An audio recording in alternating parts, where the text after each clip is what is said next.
Hello dear students, welcome to our YouTube channel Vision Academy classes. आज का जो lecture रहेगा अपना, ये रहेगा प्रीवियस ईयर पेपर का। इसमें हम पुलिस के एमपी पुलिस की जो एग्ज़ाम्स अपनी आने वाली है उसके प्रीवियस ईयर पेपर को सॉल्व करेंगे। क्योंकि ये जो प्रीवियस ईयर पेपर है अपना, इससे आप लोग को आइडिया लग जाएगा कि कौन से टाइप के क्वेश्चन आपसे एग्ज़ाम में पूछे जा सकते हैं और किस किस टाइप के एग्ज़ाम आपसे एग्ज़ाम में आएंगे। ठीक है, तो इस तरह से हम आइडिया लेंगे कि कौन कौन से क्वेश्चन आपके एग्ज़ाम में आ सकते हैं। ठीक, तो स्टार्ट करते हैं हमारा आज का लेक्चर। यहाँ पे आपको मैथ्स और रीजनिंग दोनों के ही लेक्चर मिलेंगे, यानी कि दोनों के ही क्वेश्चन मैंने इस वीडियो में रखे हैं। तो मैथ्स और रीजनिंग दोनों मिला के आपको टोटल 70 नंबर का आता है।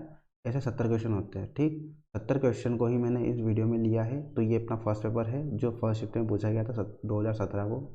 तो हमारा आज का वीडियो स्टार्ट करते हैं। क्वेश्चन फर्स्ट दिया हुआ है आपको, ये रीजनिंग से रिलेटेड है अपना। इसमें बोला गया है कि एक परिवार के सदस्यों को नीचे दर्शाया गया है। निम्नलिखित में से कौन सीता के नाती नातिन अथवा पोती पोते हैं, ये आपको बताना है। ठीक है, आपको यहाँ पे दिया हुआ है हरीश, जो कि क्या है, ग्रैंडफादर है। और हरीश के साथ दिया हुआ है सीता, जो कि इनकी वाइफ है, और ये ग्रैंड मदर है। ठीक, यानी कि दादी जी। ठीक, ग्रैंडफादर मतलब दादाजी और ग्रैंड मदर मतलब दादी जी। ठीक, अब इन दोनों के बच्चे हैं। इन दोनों के दो बच्चे हैं। एक है आपका राहुल, जो कि सन है, और एक है दीपिका प्रियंका, जो कि डॉटर है। ठीक है, दो पुत्र है, राहुल और प्रियंका। अब राहुल की जो वाइफ है वो है सनीता। सनीता दिया हुआ है आपको। राहुल की वाइफ क्या दिया हुआ है, सनीता। और प्रियंका के जो हस्बैंड है वो क्या दिया हुआ है, कुछ जहेज दिया हुआ है। ठीक है, ये आपको दिया हुआ है। ठीक, ग्रैंड फादर है आपके हरीश, ग्रैंड मदर है सीता। इनके दो बच्चे हैं, एक तो राहुल और एक प्रियंका, और इनकी शादी हुई है आपकी सनीता और जहेज से। ठीक है, अब इनके भी बच्चे हैं। ठीक है, तो क्या होता है एक्चुअली, ये जो नाती नातिन या फिर पोता पोती जो होते हैं, ये कब बनेंगे, जब बच्चे के बच्चे रहेंगे, यानी कि आपकी बेटी के बच्चे या आपके बेटे के जो बच्चे रहेंगे वो आपके क्या रहेंगे, नाती नातिन या फिर पोते पोतिया। तो ये जो बाकी बचे हुए ये राहुल और सुनीता के जो बच्चे हैं, कपिल, कुणाल और प्रिया। और इसके अलावा आपका प्रियंका के जो बच्चे हैं, सार्थक, मोना और पारुल। ये जो छः ही आपके बच्चे हैं, ये छः जो नाम हैं आपके, कपिल, कुणाल, प्रिया, सार्थक, मोना, पारुल, ये छः जो रहेंगे, ये नाती नातिन और पोते पोतिया ही रहेंगे। ठीक है, नाती नाते नातिन या फिर पोते पोतिया ही रहेंगे आपके। ठीक है, आपसे क्या पूछा है क्वेश्चन में कि सीता के नाती नातिन या पोते पोतिया कौन है। ठीक, तो ये सभी क्या है अपने, सीता के नाती नातिन या पोते पोतिया है। अब ऑप्शन को चेक करेंगे। ऑप्शन में क्या दिया हुआ है आपको, ऑप्शन फर्स्ट में दिया हुआ है पारुल और कपिल। देखो आपका पारुल दिया है क्या, ये दिया हुआ है पारुल, और कपिल दिया हुआ है, हाँ ये भी दिया हुआ है। तो अपना ऑप्शन नंबर फर्स्ट आ रहा है, पारुल और कपिल, इसके क्या होगा, नाती नातिन या फिर पोते पोती हो जाएंगे। ठीक, अब अगला क्वेश्चन चेक करो। आपको दिया हुआ है प्रियंका और सार्थक। इसमें आपको प्रियंका दिख रहा है क्या कहीं पे, प्रियंका नहीं दिख रहा है, तो इसका ऑप्शन नंबर 2 गलत हो जाएगा। ऑप्शन नंबर 3 देखो, कुणाल, कुणाल और सरिता। तो कुणाल तो आपका दिया हुआ है, पर सरिता दिया हुआ है क्या इसमें, सरिता नहीं दिया, तो ये भी गलत हो जाएगा। अगला दिया हुआ मोना और राहुल। तो आपको मोना तो दिया हुआ है, पर यहाँ राहुल दिख रहा है कहीं पे, राहुल नहीं दिखा, तो ये ऑप्शन नंबर 4 भी इसका नहीं आएगा। ठीक है, तो इस तरह से आपका ऑप्शन नंबर 2, 3, 4 कैंसिल हो गया। तो क्या आंसर आएगा, ऑप्शन नंबर फर्स्ट। आगे बढ़ते हैं। आगे दिया हुआ है आपको, यदि डिमांड को DNAMED तथा सप्लाई को YLPPUS से कोडित किया जाता है तो क्वांटिटी को क्या लिखेंगे। ठीक है, आपको क्या किया उसने, डिमांड को एक कोड दे दिया, DEMAND। डिमांड को क्या कोड किया उन्होंने, DNAMED, डिमांड किया है। SUPPLY, सप्लाई को क्या कोड किया है, YLPPUS लिखा हुआ है। ये जो क्वेश्चन है अपना, ये है आपका कोडिंग डिकोडिंग से रिलेटेड क्वेश्चन पूछा गया है। और इस टाइप की मैंने बहुत सारे क्वेश्चन प्रैक्टिस भी करवाई है आपकी, जिसमें आपको प्लेलिस्ट बनी हुई है। वहाँ पे आप जाओगे तो रीजनिंग नाम से फोल्डर बना हुआ है प्लेलिस्ट का, वहाँ जब देखोगे तो आपको वहाँ पे कोडिंग डिकोडिंग के 2 से 3 लेक्चर मिल जाएंगे। तो आप वहाँ से क्वेश्चन लेक्चर को देख सकते हो और आपको वहाँ से काफ़ी अच्छी प्रैक्टिस हो जाएगी। काफ़ी सारे क्वेश्चन अपन ने प्रैक्टिस किए हैं वहाँ पे। ठीक है, तो यहाँ देखो डिमांड का क्या बनाया उसने, DNAMED बनाया। तो जो फर्स्ट का डी था, और लास्ट में भी क्या दिया हुआ है, डी दिया हुआ है। देखो यहाँ पे क्या किया इसने, ये जो लास्ट का डी है इसको आगे ले लिया, फिर एन को ले लिया, उसके बाद ए, फिर एम, फिर ई और फिर डी, यानी कि जस्ट उल्टा चल रहा है आपका। जो सबसे लास्ट वाला लेटर है वो सबसे पहले आ जाएगा, सेकंड लास्ट सेकंड नंबर पे, फिर ए आ जाएगा, फिर एम आ जाएगा, फिर ई आ जाएगा, फिर डी आ जाएगा। वैसे ही यहाँ चेक करो तो ए सबसे बाद में चला गया, वाई सबसे पहले आ गया, यू उसके बाद में चला गया, फिर आपका एल आ गया, और ये पी भी अपनी जगह चेंज कर लेंगे। इसी तरह से आप क्वांटिटी का करोगे। ठीक है, तो क्वांटिटी का क्या दिया हुआ है स्पेलिंग, QUANTI TY, ये आपको क्वांटिटी की स्पेलिंग दी हुई है। तो सबसे पहले क्या आएगा, सबसे पहले Y आएगा, फिर T आएगा, फिर I आएगा, फिर T आएगा, फिर N, फिर A, फिर U और फिर Q। ये अपना आंसर रहेगा YTITN, YTITNA UQ। ये ऑप्शन नंबर फर्स्ट आपका मैच कर रहा है, ठीक है। YTITNA UQ option number first का मैच कर रहा है, तो ऑप्शन नंबर फर्स्ट इस क्वेश्चन का क्या हो जाएगा, आंसर हो जाएगा। आगे बढ़ते हैं, नेक्स्ट क्वेश्चन दिया हुआ है आपको। एक खास भाषा में BEY, बाई, डास और केट को क्या लिखा है इन्होंने, वाइस एंड फ्लेवर लिखा है। आपको आगे दिया हुआ है डास सोम जाना, इसको क्या लिखा उन्होंने, flavour young boy, YOUNG, flavour young boy. उसके बाद लिखा है जुप जाना, जोना है ये, जाना नहीं है, जुप जोना और OON, इनको लिखा है इन्होंने यंग मीन्स फ्रेश, ये लिखा है। तो देखो इसमें आपको लास्ट में क्वेश्चन क्या पूछा है कि बॉय के लिए क्या कोड रहेगा, ठीक है। तो बॉय के लिए कोड देखना है, तो आप चेक करेंगे फर्स्ट और सेकंड लाइन को। ये भी चीज़ अपन ने की हुई है अपनी कोडिंग डिकोडिंग में, वहीं मिल जाएगा आपको ये क्वेश्चन भी। तो कोडिंग डिकोडिंग का दूसरा क्वेश्चन आ चुका है आपका ये, ठीक है। अब यहाँ देखो फर्स्ट और सेकंड लाइन में चेक करो क्या क्या कॉमन मिल रहा है आपको। यहाँ पे दास और यहाँ भी दास, ये दोनों कॉमन मिल रहे हैं यहाँ से। तो यहाँ पे दास दास कॉमन मिल रहा है, तो यहाँ भी क्या कॉमन मिलेगा आपको, यहाँ पे क्लेवर क्लेवर कॉमन मिल रहा है। तो देखा जाए तो दास का कोड जो है वो क्या हो गया अपना, फ्लेवर हो गया। अब आगे ये देखो, तो एक फर्स्ट सेकंड में अपना और कोई कॉमन नहीं मिल रहा। अब सेकंड और थर्ड की बात करते हैं, तो सेकंड और थर्ड में आपका क्या कॉमन मिल रहा है, यहाँ पे जोना मिल रहा है और यहाँ भी क्या मिल रहा है, जोना मिल रहा है। इसके अलावा कुछ मिल रहा है क्या, इसके अलावा कुछ भी नहीं मिल रहा। तो जोना और जोना यहाँ पे कॉमन, तो यहाँ भी आपका कुछ ना कुछ कॉमन होगा, यहाँ पे यंग कॉमन है। तो जोना का जो कोड है वो क्या हो गया, यंग हो गया, ठीक। आपसे किसका पूछा उसने, बॉय का। अब देखो बॉय कौन से प्लेस पे दिया हुआ, को यहाँ दिया सेकेंड लाइन में बॉय दिया हुआ है। सेकेंड लाइन में दो के कोड तो अपने को मिल चुके हैं, दास का हो गया क्लेवर, यंग का हो गया जोना, ठीक है। अब बचा आपका बॉय, तो ये बॉय बचा हुआ है यहाँ पे क्या बचा, सोम। तो बॉय का क्या हो जाएगा, सोम, यानी कि ऑप्शन नंबर 3 इसका सही हो जाएगा। जो बॉय बचा है उसका क्या हो जाएगा, सोम। आगे बढ़ते हैं, नेक्स्ट क्वेश्चन दिया हुआ है आपको, BABOARD, बोर्ड का कोड दिया हुआ इन्होंने ERDUG, ये दिया हुआ है। तो आपसे पूछा है FKDLU का कोड क्या रहेगा, ठीक। ये अपना अंग्रेजी वर्णमाला से रिलेटेड क्वेश्चन है। इसके भी वीडियो अपन ने रीजनिंग में किए हैं, इसके भी 2 लेक्चर मैंने बना के अपलोड कर दिए हैं, तो आप रीजनिंग वाले प्लेलिस्ट में जाके वहाँ से इसको देख सकते हो। सबसे पहले क्या करेंगे, इस क्वेश्चन को करने के लिए नंबरिंग कर लेंगे। बी कितने नंबर पे आता है, 2 नंबर पे। ओ कितने पे आता है, 15 पे। ए 1 पे आता है। आर PQR, पी आता है 16 पे, QR 18 पे आ जाएगा ये। डी आता है 4 पे, ई आता है 5 पे, आर आता है 18 पे, डी आता है 4 पे, यू आता है 21 पे और जी आता है 7 पे। कोडिंग कर लिया अपन ने। अब आपको चेक करना है क्या पैटर्न बन रहा है। 2 से कितना बन रहा है अपना, 5 बन रहा है। 15 से कितना बन रहा है, 18। 1 से कितना बन रहा है, 4। 18 से कितना बन रहा है, 21। 4 से कितना बन रहा है, 7। सभी में क्या हो रहा है, सभी में +3 हो रहा है आपका, ठीक है। 2 में 3 जोड़ोगे तो 5 हो जाएगा, 15 में 3 जोड़ोगे तो कितना हो जाएगा, 18। 1 में 3 जोड़ोगे तो कितना हो जाएगा, 4। 18 में 3 जोड़ेगा तो कितना हो जाएगा, 21। 4 में 3 जोड़ेगा तो कितना हो जाएगा, 7, ठीक है। तो +3 का चल रहा है अपना यहाँ पे, तो यहाँ भी चेक कर लो। F 6 नंबर पे आता है, K 11 पे आता है, D 4 नंबर पे आता है, L 12 नंबर पे आता है, U 21 नंबर पे आता है। सभी में क्या करेंगे, 3 को प्लस कर देंगे, तो 6 और 3 9। 9 नंबर पे क्या आएगा अपना, I। 11 और 3 14। 14 नंबर पे क्या आएगा अपना, 14 नंबर पे आपका आ जाएगा MN आ जाएगा, ठीक है। 14 नंबर पे N। D आता है 4 नंबर पे, 4 में 3 जोड़ोगे 7 आ जाएगा। 7 नंबर पे आता है अपना G। 12 में 3 जोड़ा तो 15। 15 पे आ जाएगा O। 21 और 3 कितना हो जाएगा, 24। 24 पे आ जाएगा X। तो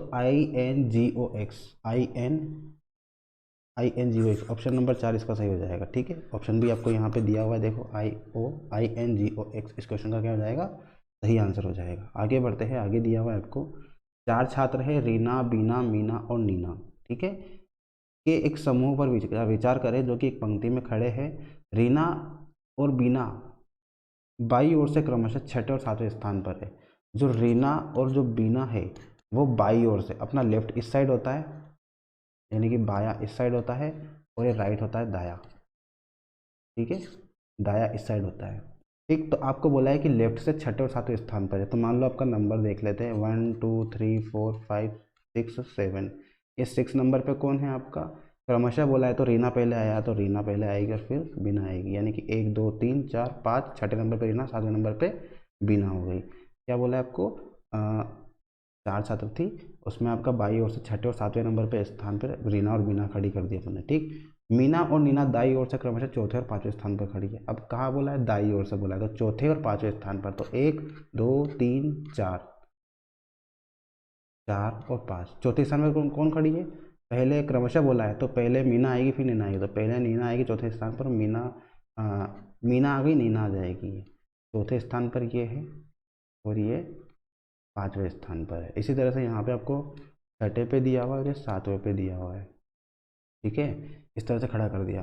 अब आपको बोला है जब बीना और मीना अपने स्थानों की अदला बदली करती है। बीना कौन है, ये बीना है, और मीना कौन है, ये है मीना, ठीक।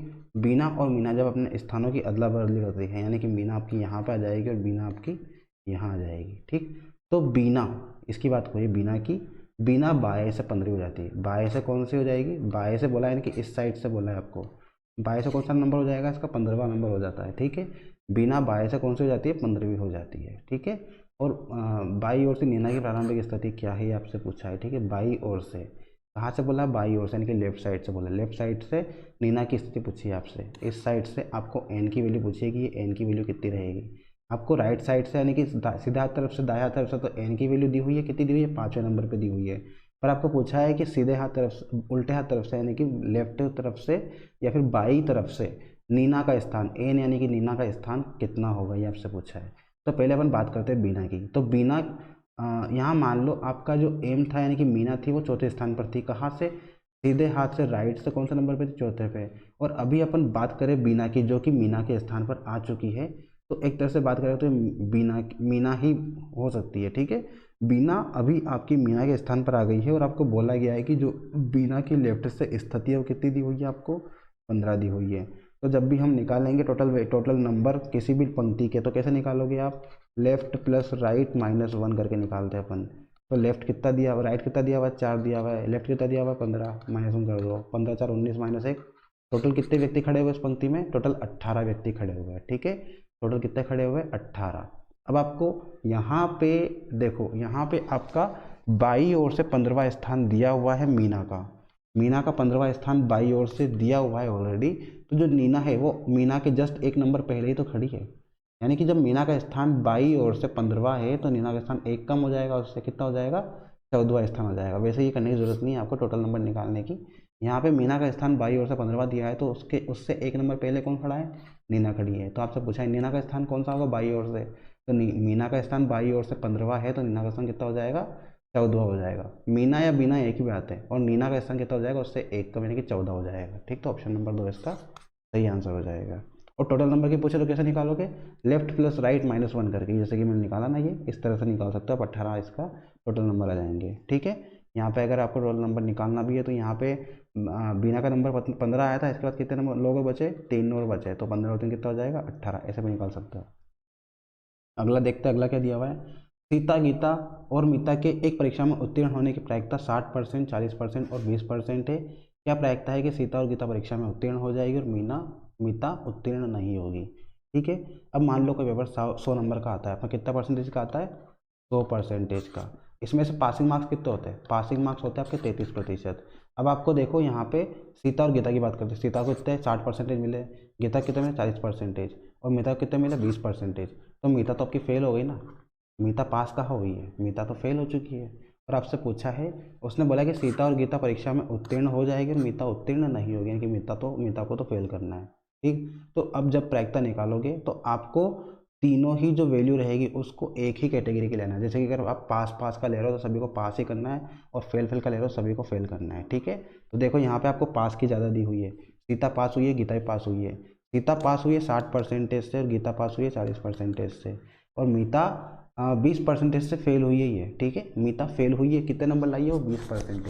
तो जब इसको पास करना है तो 20% हटा देंगे तो बाकी जो बचे 80% जो पास के तो हुए, उसके पास के चांस कितने रहेंगे, उसके 80%।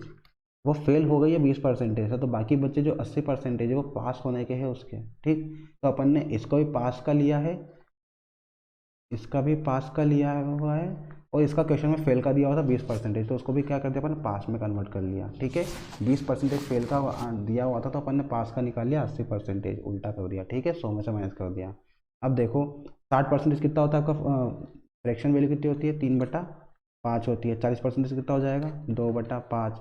80% कितना हो जाएगा, ये हो जाएगा 4/5 हो जाएगा। ठीक है, अब क्या करेंगे, तीनों को अपने को जोड़ना पड़ेगा। ठीक, प्रायिकता पूछा है कि क्या प्रायिकता है कि सीता और गीता परीक्षा में पास हो जाएगी और मीता उत्तीर्ण नहीं।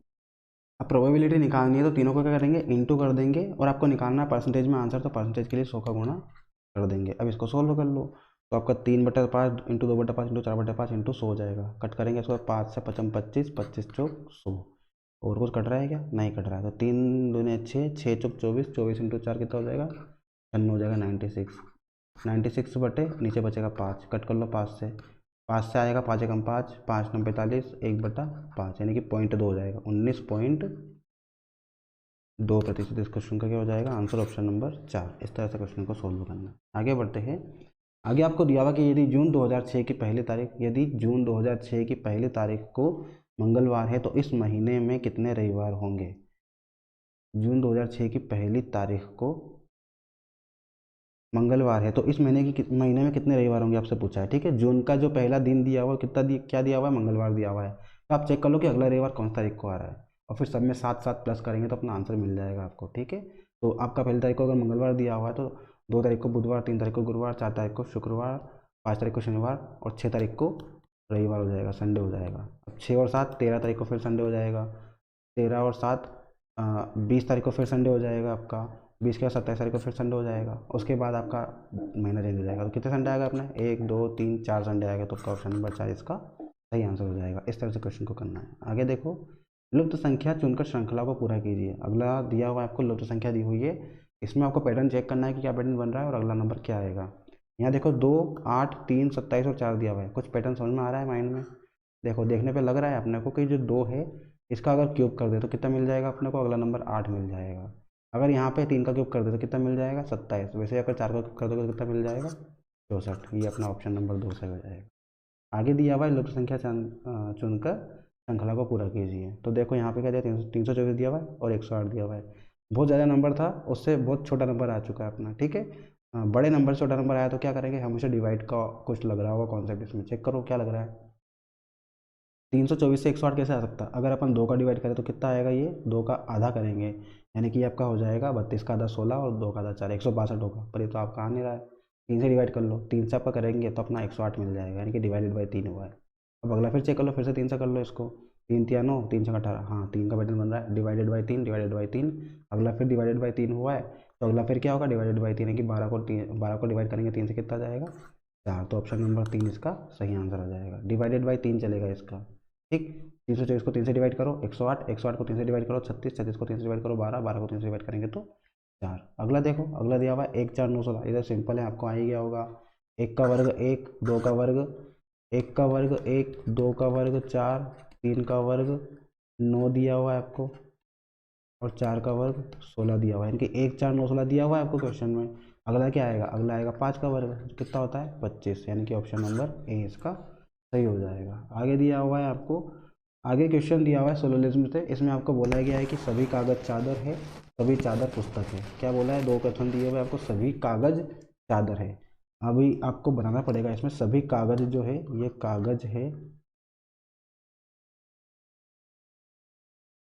सभी कागज क्या दिया हुआ है आपको, चादर दी हुई कि चादर के अंदर आ जाएंगे ये। ठीक है, चादर के अंदर आ गए। अब आपको बोला है कि सभी चादर पुस्तक है, चादर जो है ये किसके अंदर आ जाएगी, पुस्तक के अंदर आ जाएगी। अब आपको क्वेश्चन पूछा गया है निष्कर्ष में, सभी चादर पुस्तक है क्या, सभी चादर पुस्तक है, हाँ, क्योंकि पुस्तक के अंदर आपका सारी चादर आ रही है तो सबका आंसर इसका ऑप्शन नंबर 1 तो सही हो जाएगा। सभी चादर जो है वो पुस्तक के अंदर आ रही है तो सभी चादर क्या हो जाएगी, पुस्तक हो जाएगी।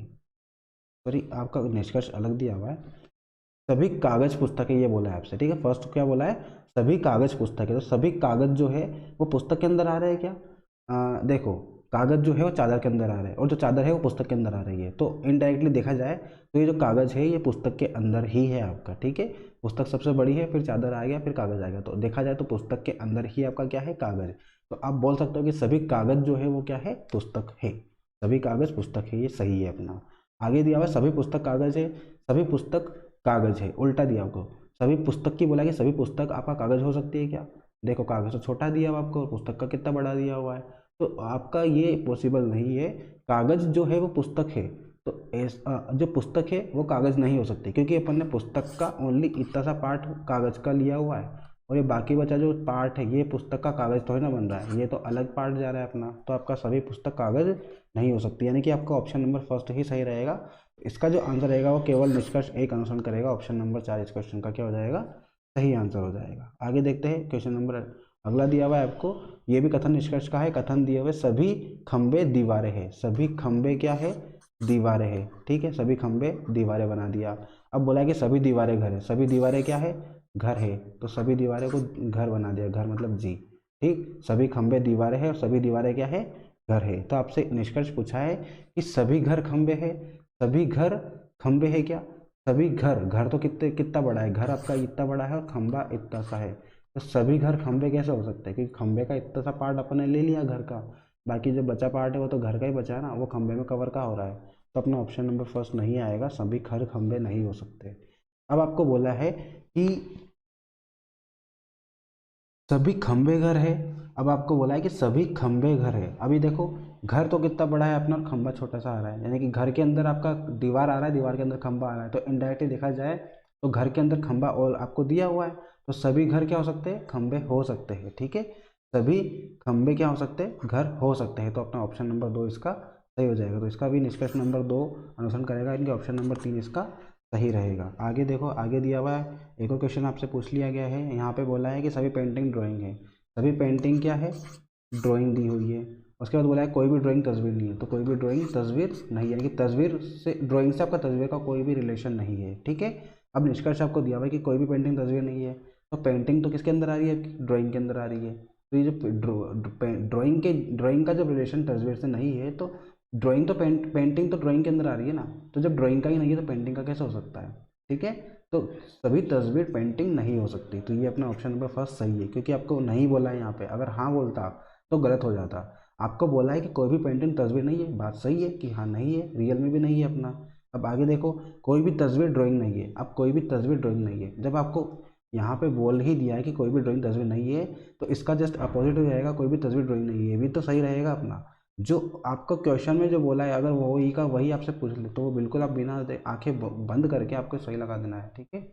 आपको बोला है कि कोई भी ड्राइंग तस्वीर नहीं है, तो नहीं है, दिख रहा है आपका तस्वीर का ना तो पेंटिंग से कोई रिलेशन है ना ड्राइंग से कोई रिलेशन है, तो दोनों ही ऑप्शन आपके सही हो जाएंगे, यानी कि निष्कर्ष 1 और 2 दोनों अनुसरण करेंगे, ऑप्शन नंबर 2 इसका सही हो जाएगा, निष्कर्ष 1 और 2 दोनों अनुसरण करेंगे। अगला दिया हुआ है आपको वापस सिलोजिज्म का क्वेश्चन है।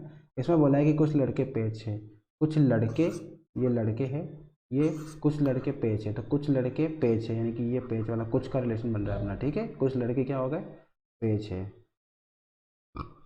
सेकंड दिया हुआ है आपको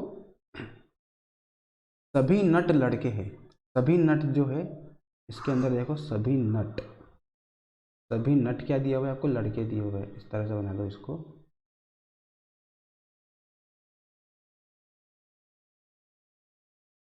सभी नट क्या हो गए, लड़के, यानी कि लड़के जो है वो नट के अंदर आ रहे हैं, सभी नट लड़के, सभी नट लड़के हैं, ठीक है।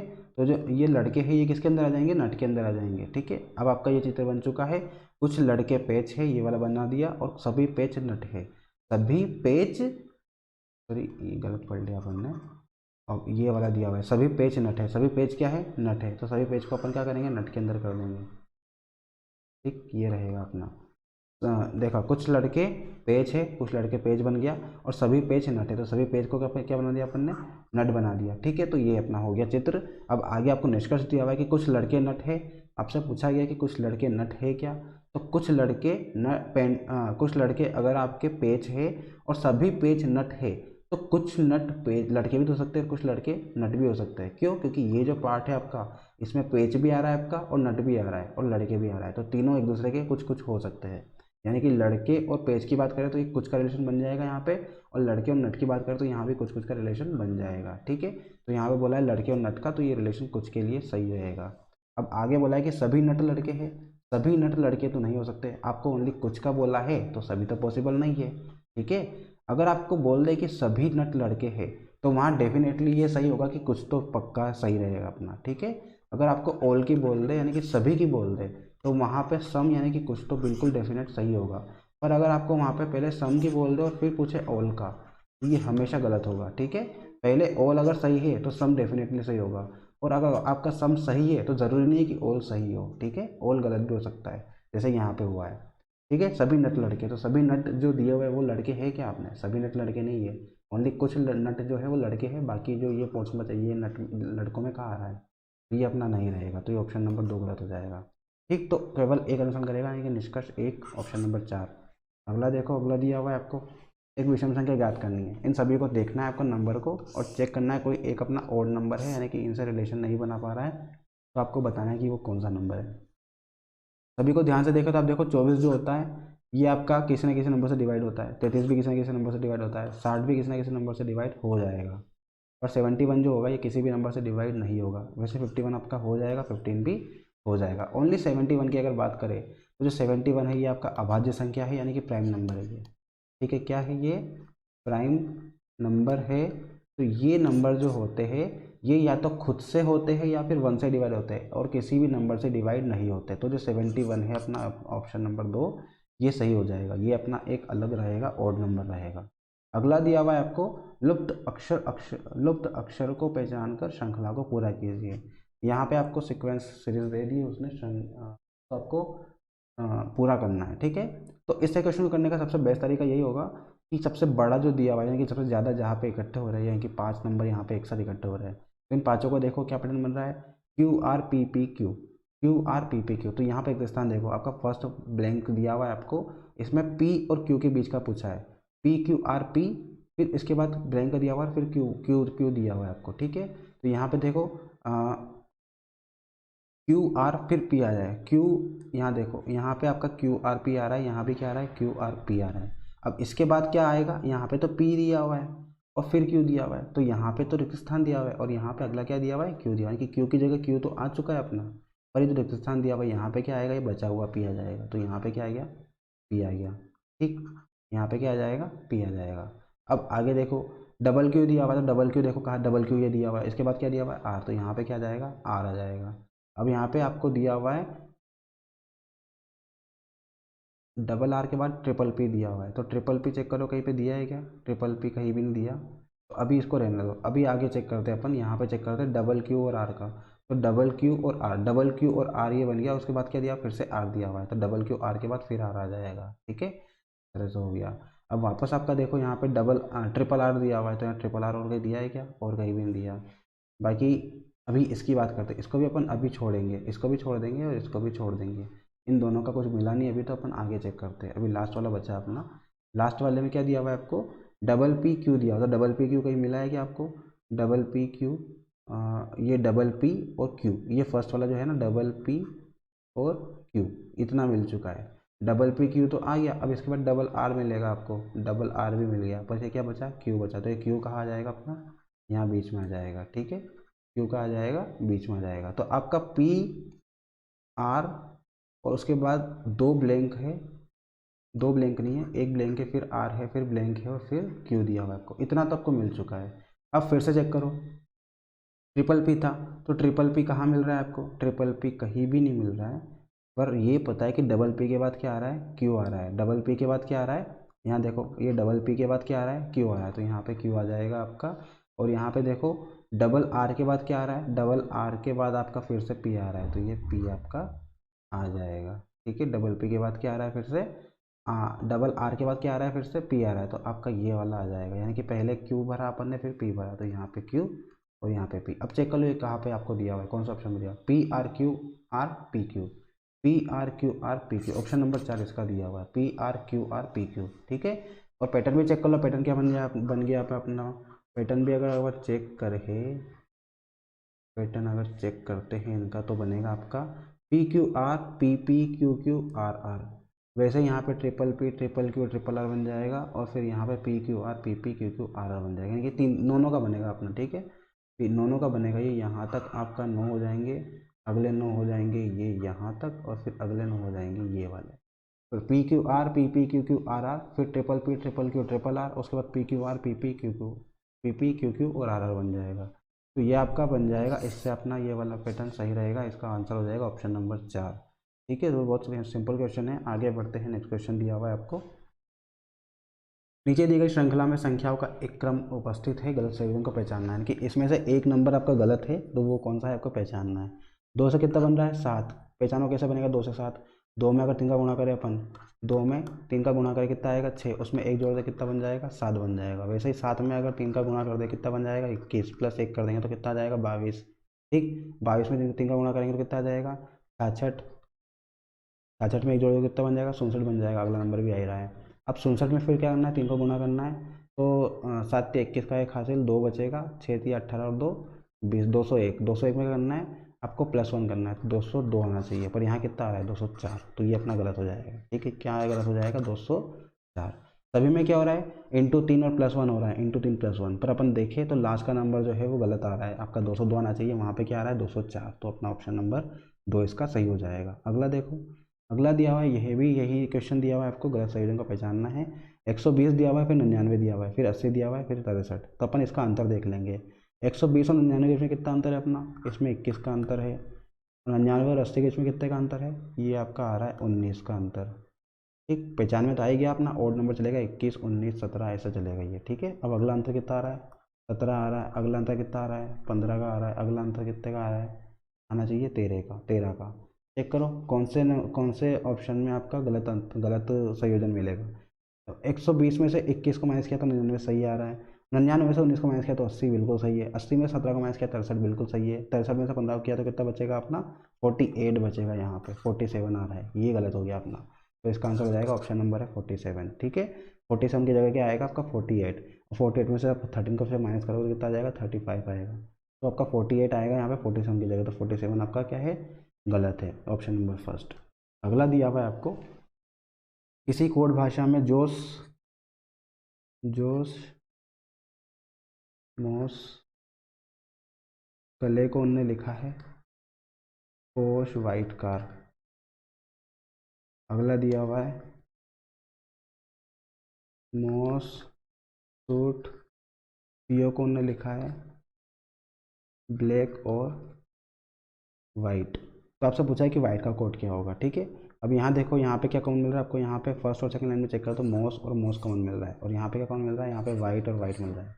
बिल्कुल सिंपल क्वेश्चन है आपका, मोस का कोड क्या हो जाएगा वाइट। आपको क्या पूछा है वाइट का कोड पूछा है, तो वाइट का कोड क्या आ जाएगा मोस। ऑप्शन नंबर 3 इसका सही आंसर हो जाएगा। बिल्कुल सिंपल क्वेश्चन था ये तो। अगला दिया हुआ है आपको, नीचे आकृति दी हुई है, इसको पहचानना है कि अगला नंबर कौन सा आएगा। आपको यहाँ पे क्या बोला है HIJK, अगला क्या आएगा एल, ये तो पता चल गया आपको।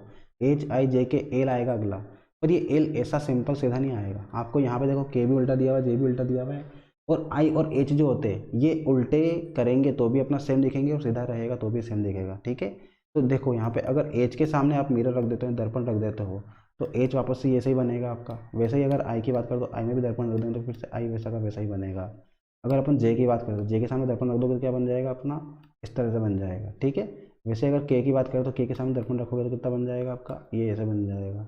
वैसे ही HIJK, अब अगला क्या आएगा एल आएगा। एल के सामने क्या रखना है अपने को दर्पण रखना है, तो आपका एल कैसे बनेगा इस तरह से बनेगा। तो इस तरह से कहा दिया ऑप्शन नंबर फर्स्ट में दिया हुआ है, तो इसका आंसर क्या हो जाएगा ऑप्शन नंबर फर्स्ट। इस तरह से क्वेश्चन को सोल्व करना है।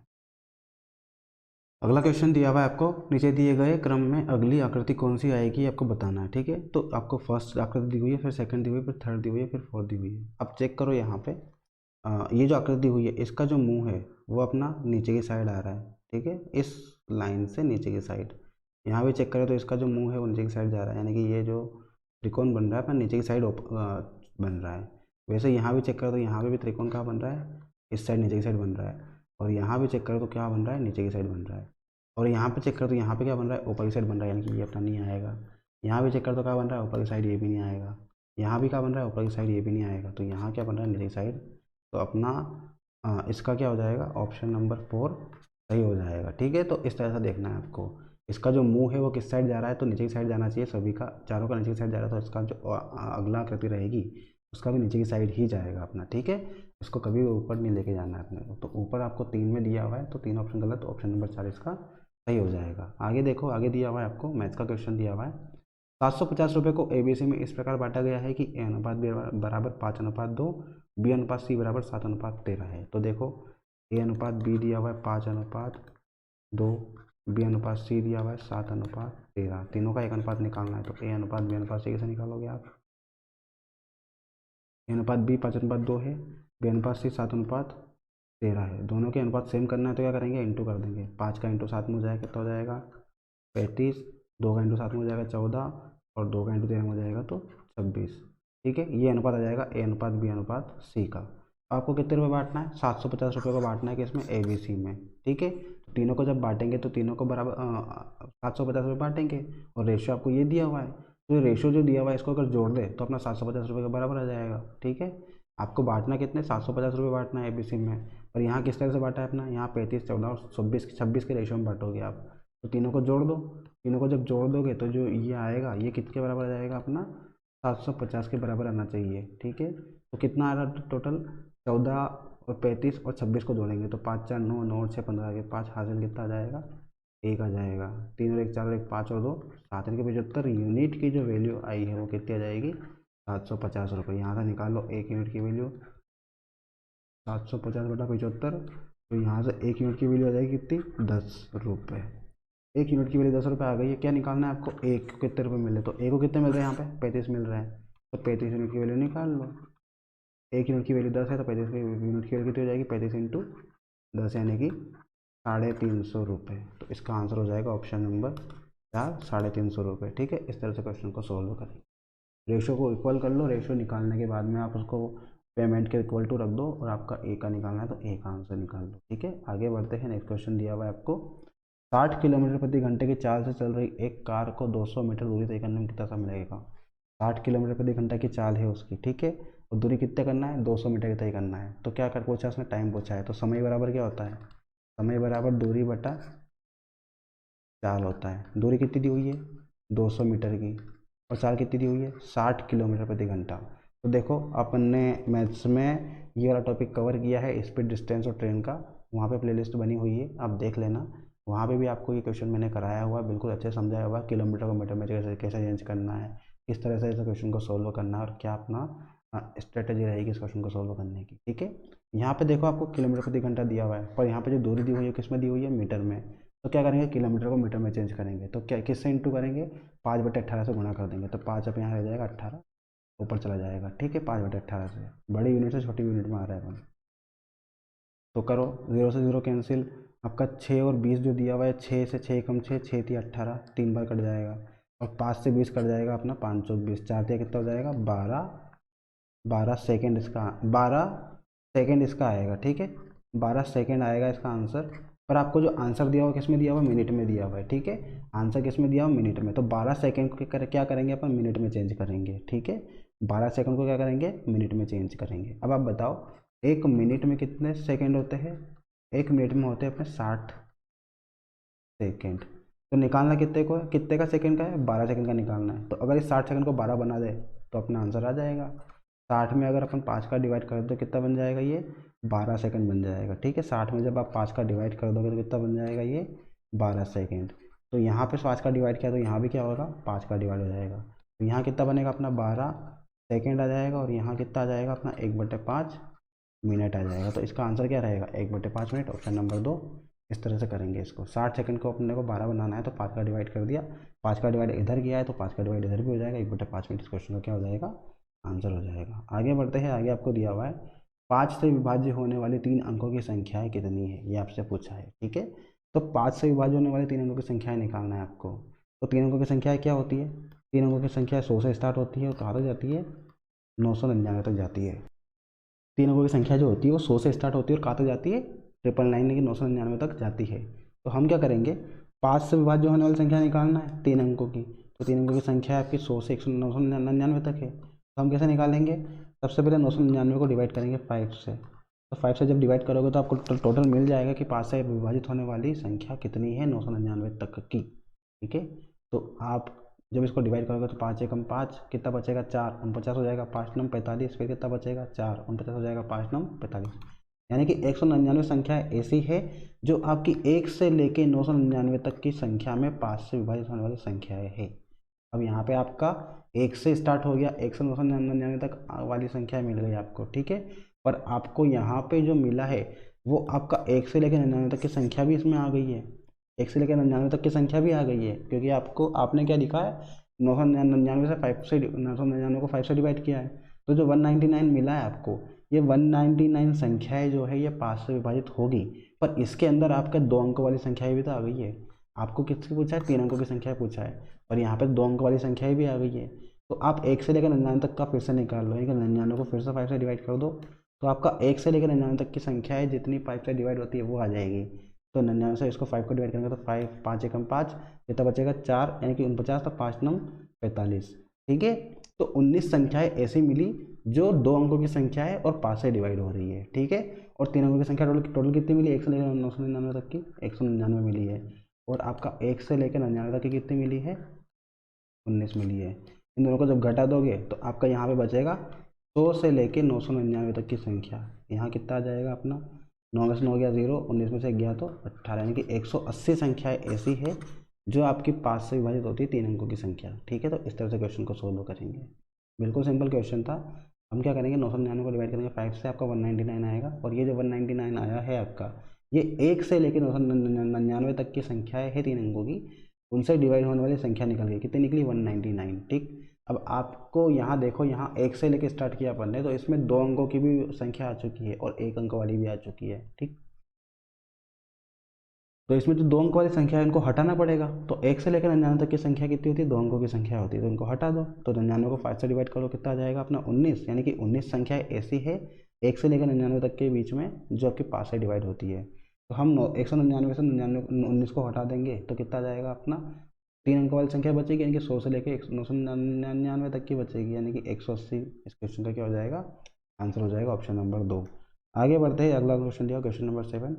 आपको इंटू करना है, और इंटू बिल्कुल सिंपल है, आप कर सकते हो इसको, पर इसको थोड़ा सा दिमाग लगा करना है। ऐसा नहीं है कि आप डायरेक्ट देखते ही करने लग जाओ, इसको थोड़ा सा स्मार्ट वर्क करना है, यहाँ पे हार्ड वर्क नहीं करना अपने को, ठीक है। क्या दिया हुआ है, 743 इंटू 999 दिया हुआ है। तो यहाँ पे जो 999 दिया हुआ है इसको क्या लिख सकते हैं अपन, इसको लिख सकते हैं 1000 माइनस 1 लिख सकते हो आप। 999 को क्या लिख सकते हो, 1000 माइनस 1 लिख सकते हैं। तो 743 का इंटू कर लो, 743 का जब 1000 में इंटू करेंगे तो आपका 300 लग जाएगी, और 743 का 1 में करेंगे तो 743 आ जाएगा। इसको माइनस कर लो, 10 में 3 गया 7, 9 में से 4 गया तो 5, 9 में 7 गया 2, और यहाँ पे 2 बचेगा, 4 और 7, 74, 22, 57, 74, 22, 57, ऑप्शन नंबर 3 इसका सही आंसर हो जाएगा। इस तरह से स्पीड से करना है क्वेश्चन आपको एग्जाम में। अगला क्वेश्चन दिया हुआ है, पिता और पुत्र की वर्तमान आयु का अनुपात 9:4 है, 5 साल बाद इनकी आयु का अनुपात 75, आयु का योग 75 हो जाएगा। तो पिता की वर्तमान आयु क्या होगी, पिता और पुत्र की वर्तमान आयु का जो अनुपात आपको दिया हुआ, कितना दिया हुआ है, 9:4 दिया हुआ है। अब आपको बोला है कि 5 साल बाद इनकी आयु का जो योग रहेगा वो कितना हो जाएगा, 75। 5 साल बाद की बोल रहा है, ठीक। तो 5 साल बाद कितना बता रहा है, 75। अब अगर अपन अभी का निकालें, इनका अभी की आयु निकालें, वर्तमान आयु, आप क्या करोगे, ये जो 5 साल बाद आयु का योग 75 हुआ है, इसमें क्या हुआ, 5 साल की जो एज थी वो पिता की जुड़ी है, और 5 साल की एज जो है वो पुत्र की जुड़ी है। टोटल 5 पुत्र की जुड़ी है और 5 पिता की जुड़ी है, टोटल कितनी जुड़ी है, 10 साल एज इसकी जुड़ी हुई है, ठीक है।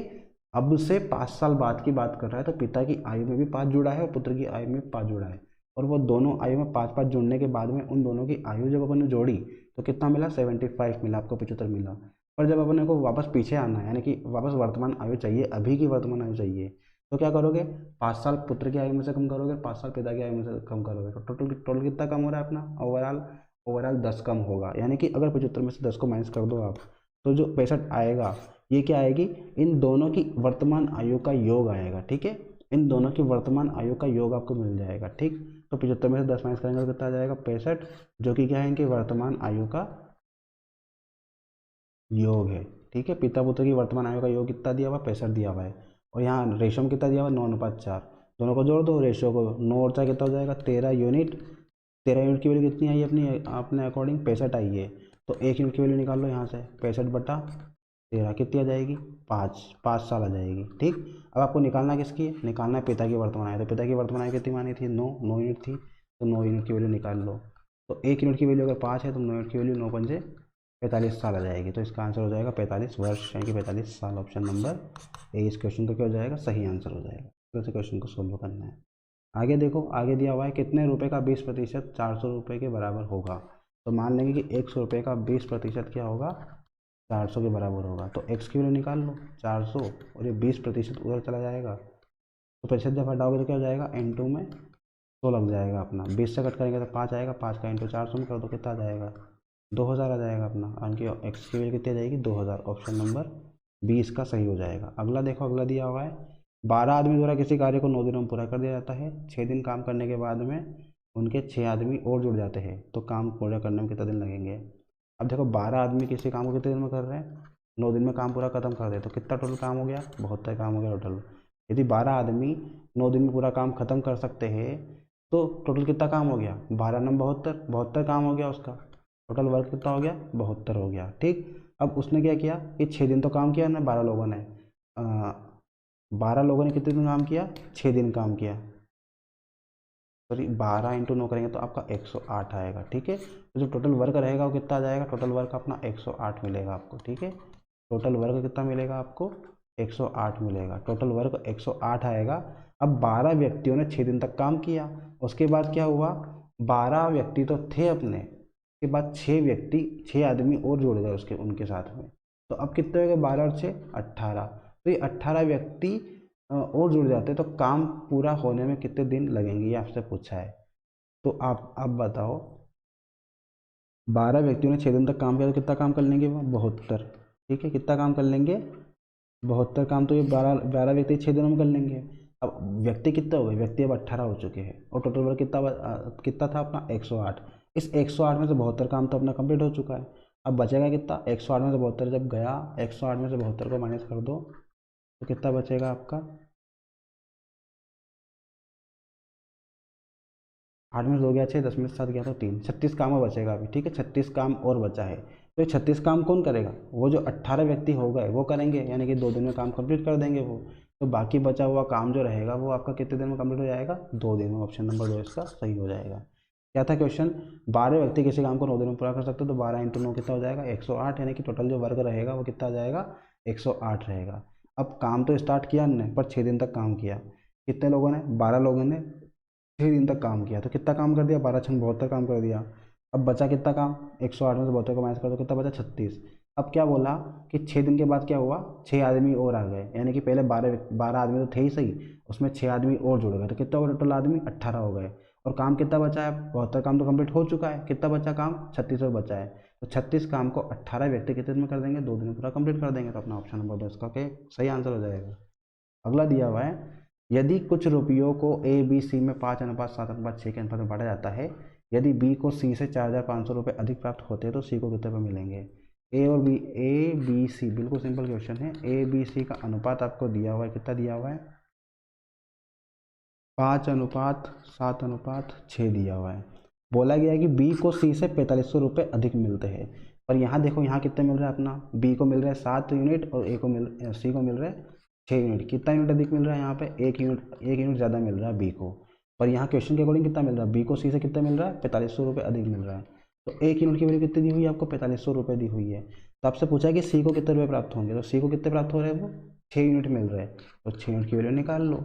1 यूनिट की वैल्यू 4500, तो 6 यूनिट की वैल्यू 6 इंटू 4500, तो 0 0 6 5 3 6 2403, 27,000 रुपये इस क्वेश्चन का क्या हो जाएगा, आंसर ऑप्शन नंबर 3। इस तरह से क्वेश्चन को सोल्व करना है। आगे दिया हुआ है आपको, ए बी से 2 साल बड़ा है। क्या बोला है कि जो ए है वो बी से कितना बड़ा है, 2 साल बड़ा है। ए आपका 2 साल बड़ा है बी से, तो अगर बी की एज में आप 2 जोड़ दो तो ए और बी क्या हो जाएंगे, बराबर हो जाएंगे। ए क्या है आपका, बी से 2 साल बड़ा है, तो ए ऑलरेडी 2 साल बड़ा है।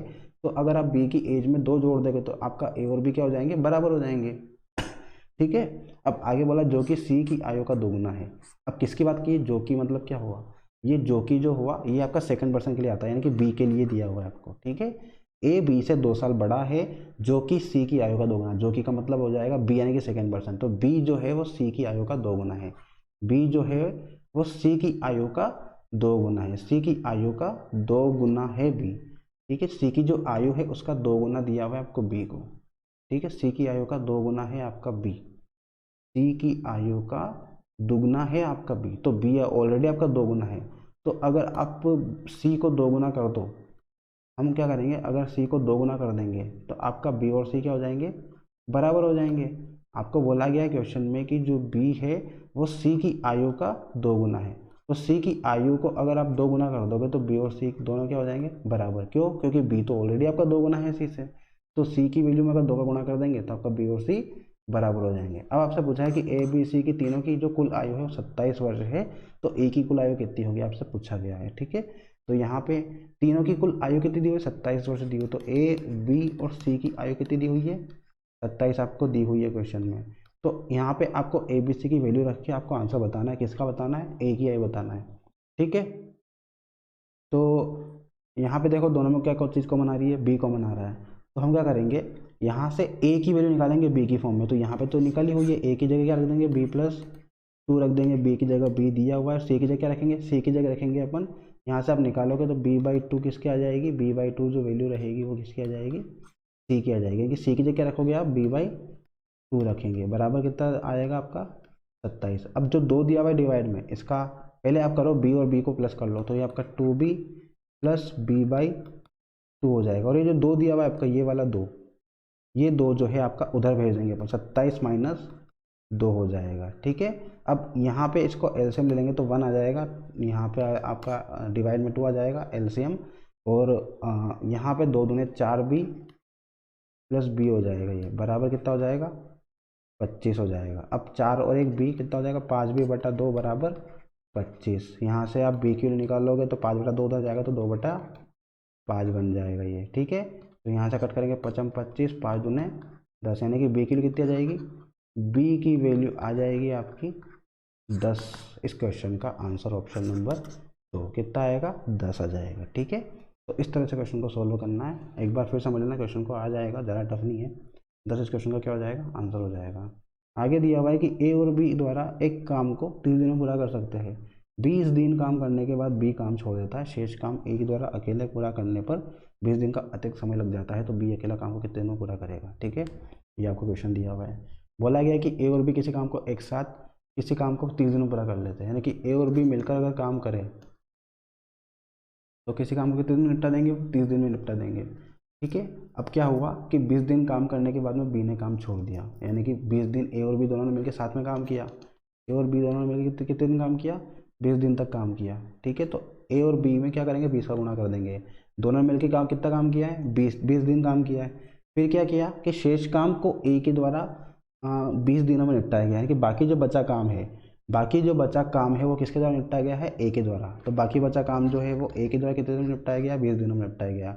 ए और बी ने मिलकर 20 दिन तक काम किया, ये आधा काम हो चुका है, आधा नहीं थोड़ा बहुत जितना भी काम हुआ होगा वो।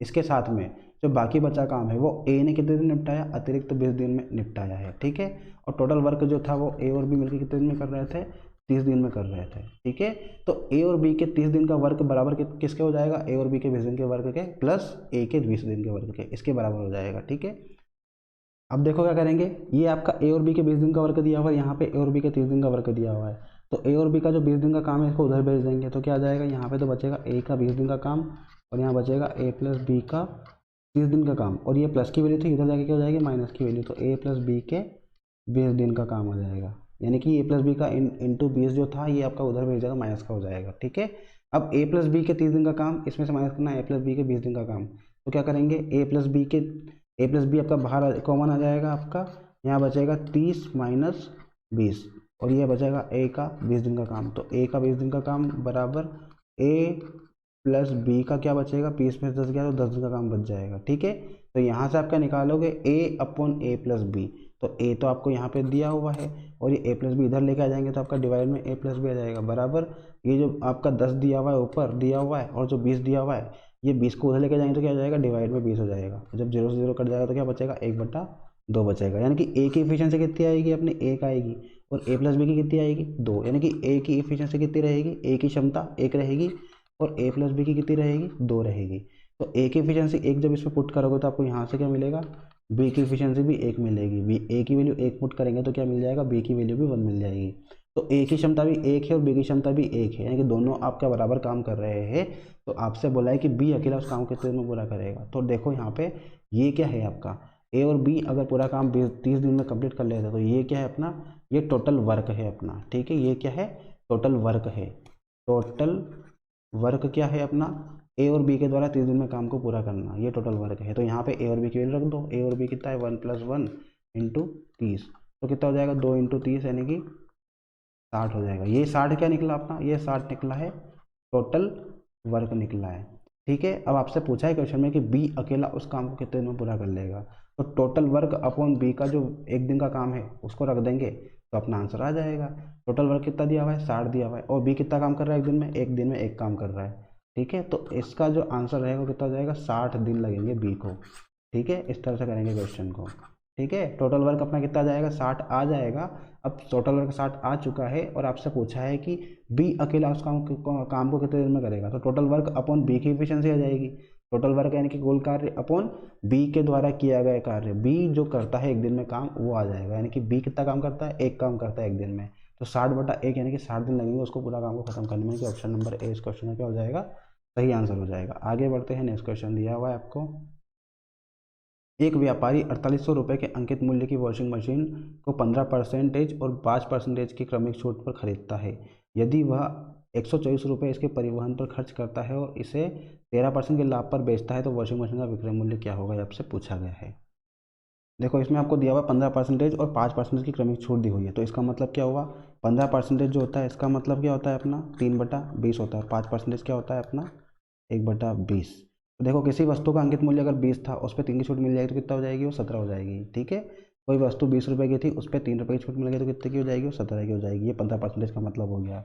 अब वैसे 5% की बात करें तो कोई भी वस्तु 20 रुपये की थी, उस पर कितने की छूट मिल गई, उसको 1 की मिल गई, तो कितने की हो गई वो वस्तु, अब 19 की हो गई।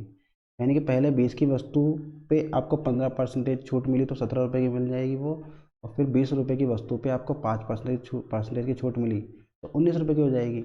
और बोला है आपसे कि क्रमिक छूट दी हुई है, यानी कि पहले 15% की दी हुई है फिर 5% की दी हुई है। तो अपन यहाँ पे निकालेंगे ओवरऑल छूट कितने की मिली है। ये जो 20 × 20 का गुणा 20 में करेंगे तो 400 जो मिलेगा ये रहेगा अपना अंकित मूल्य। और ये जो छूट देने के बाद जो वस्तु की प्राइस रहेगी, वस्तु का जो विक्रय मूल्य रहेगा वो ये रहेगा। तो 17 का × 19 में कर लेंगे, 17 नंबर कितना, 17 नंबर होता है 153 का 3 हासिल कितना हो जाएगा 15, 17 एकम 17 और 15 कितना हो जाएगा 17 15 आपका 32 हो जाएगा। ठीक है, तो 400 रुपये की अंकित मूल्य की वस्तु कितने में आ गई, 323 रुपये में आ चुकी है। ठीक है, और आपको क्वेश्चन में अंकित मूल्य कितना दिया हुआ है, 4800 रुपये दिया हुआ है। 400 की वैल्यू कितनी दी हुई है, 4800 रुपये दी हुई है। तो यहाँ से आप अगर एक यूनिट की वैल्यू निकालो, 400 की दी हुई है 4800, तो आप एक यूनिट की वैल्यू निकालो तो 4800/400, 2 0 कैंसिल, 4 से कट करेंगे तो आपका आ जाएगा 12, यानी कि एक यूनिट की वैल्यू कितनी आ जाएगी, 12 आ जाएगी। ठीक है, एक यूनिट की वैल्यू 12, 400 यूनिट की वैल्यू 4800 दी हुई है, तो आपका एक यूनिट की वैल्यू बन रही है 12। ठीक है, अब आप निकालोगे इसको तो यहाँ पे निकालना है आपको 323 की वैल्यू। ठीक है, एक यूनिट की वैल्यू 12 आ चुकी है तो किसकी वैल्यू निकालना है, 323 की निकालना। तो 323 × 12 हो जाएगा, 12 × 36 का 6 हासिल 3, 12 दूना 24 और 3 7 7 हासिल 2, 12 × 36 और 2 38, 3876 हो जाएगा। 12 × 36 का 6 हासिल 3, 12 दूना 24 और 7 हासिल 2, 12 × 36 और 2 38, 3876 रुपये की पड़ गई वस्तु। ठीक है, 4800 रुपये का अंकित मूल्य था और कितने की वस्तु ले ली उसने, 3876 रुपये की वस्तु ले ली। ठीक है, अब इसके बाद क्या हुआ, उसने ये अंकित मूल्य से कितने में आ गई, विक्रय मूल्य आ गया इसका 3876 रुपये। उस वस्तु का जो प्राइस आ गया वो कितना आ गया, जो व्यक्ति ने खरीदी वो 3876 रुपये में खरीदी है। अब इसके बाद क्या किया उसने, 124 रुपये इसके परिवहन पर खर्च कर दिया, यानी कि 124 रुपये इसमें जोड़ दो। परिवहन पर जो खर्च हुआ वो अपना खुद का खर्चा रहेगा। ठीक है, 124 रुपये इसमें जुड़ जाएंगे, परिवहन का खर्चा है। तो 6 और 4 10 की हासिल 1, 7 2 9 10 की हासिल 1, 8 और 10 की हासिल 1, तो ये 4000 हो जाएगा। ठीक है, टोटल खर्चा कितना हो गया, उस वस्तु की जो प्राइस बन गई वो टोटल कितनी बन गई, टोटल बन गई 4000।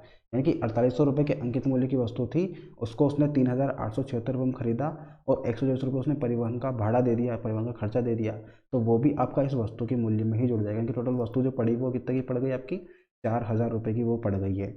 अब इसने क्या किया, 4000 रुपये में उस वस्तु को खरीदा और इसको 13% के लाभ पर बेच दिया। तो उसने पूछा है कि वॉशिंग मशीन का विक्रय मूल्य क्या होगा।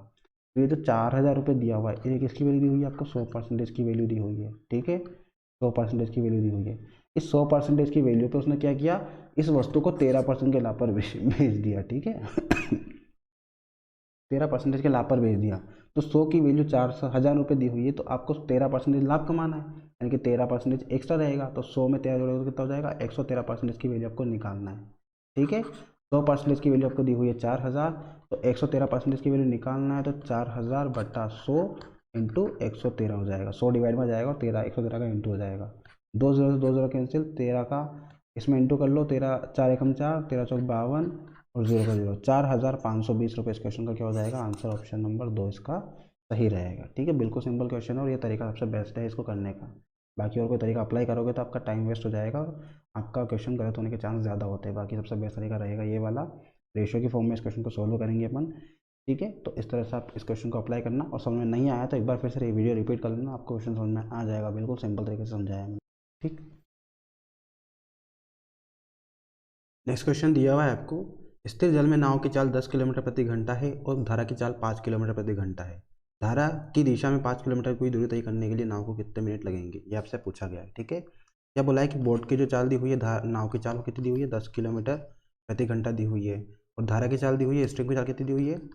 5 किलोमीटर प्रति घंटा दी हुई है। आपको बोला कि धारा की दिशा में, यहाँ धारा की विपरीत दिशा दिया था, और क्वेश्चन इंग्लिश में पढ़ोगे तो यहाँ पे आपको दिया डाउन स्ट्रीम। डाउन स्ट्रीम का मतलब होता है आपका धारा की दिशा और नाव की दिशा दोनों एक सेम रहेगी, ठीक है, यानी कि जिस दिशा में धारा रहेगी उसी दिशा में बोर्ड को ले जाना है। तो डाउन स्ट्रीम का मतलब साथ में होता है। तो यहाँ पे आपको हिंदी में गलत दिया हुआ था, तो हिंदी में आपका धारा की दिशा रहेगा, ठीक है, धारा की दिशा में कि धारा के साथ में। धारा के साथ में क्या हो जाएगा?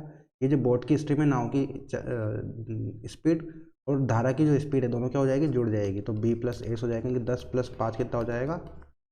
15 किलोमीटर प्रति घंटे की स्पीड से चलने लग जाएगी आपकी नाव, ठीक है, क्योंकि धारा की चाल भी उसके साथ मिल चुकी है। तो 10 और 5 कितना हो जाएगा? 15 किलोमीटर प्रति घंटा।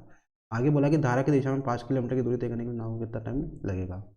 तो जो टाइम होता है अपना, वो होता है अपना डिस्टेंस अपॉन स्पीड, यानी कि समय बराबर दूरी बटा चाल। दूरी कितनी दी हुई है आपको? 5 किलोमीटर, स्पीड कितनी हुई है? 15 किलोमीटर पर आवर, ठीक। तो इसको जब कट करोगे तो 5 से आपका कट जाएगा 1 बार में और 3 बार में, यानी कि 1/3 आवर लगेंगे। पर आपको जो टाइम दिया हुआ है किस में दिया हुआ? मिनट में दिया हुआ है। तो यहाँ मिनट में चेंज कर लो, मिनट में चेंज करने के लिए क्या करेंगे? 60 का गुणा कर देंगे, तो 1/3 × 60 कितना हो जाएगा? 20 मिनट। इस क्वेश्चन का आंसर हो जाएगा ऑप्शन नंबर ए। आगे बढ़ते हैं, नेक्स्ट क्वेश्चन दिया हुआ है आपको, दो व्यक्तियों की आयु का अंतर 2 वर्ष है। यदि उनकी आयु का योग 144 के वर्गमूल के बराबर है तो बड़े वाले की आयु कितनी होगी, ठीक है तो दो व्यक्तियों की आयु का अंतर दिया हुआ है, यानी कि दो व्यक्तियों है अपने, दोनों व्यक्तियों की आयु मान लेंगे अपन, पहले पर्सन की x, दूसरे पर्सन की y। इनका जो अंतर कितना दिया हुआ है आपको? 2 दिया हुआ है। यदि उनकी आयु का योग, इनकी आयु का जो योग है यानी कि x + y, वो आपका 144 के वर्गमूल के बराबर है, तो आपका 144 का क्या निकालेंगे अपन? वर्गमूल। कितना आएगा?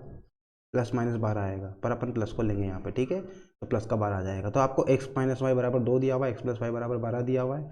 अगर दोनों को जोड़ देंगे तो आपका कितना हो जाएगा? y से y कैंसिल, 2x बराबर कितना हो जाएगा? 12 और 2 14। यहाँ से x की वैल्यू हो जाएगी 14/2 यानी कि 7। तो x की वैल्यू 7 मिल गई आपको। अब x की वैल्यू 7 अगर आप यहाँ पे x - y बराबर 2 में रख देते हो तो यहाँ से आपका आ जाएगा 7 - y बराबर 2।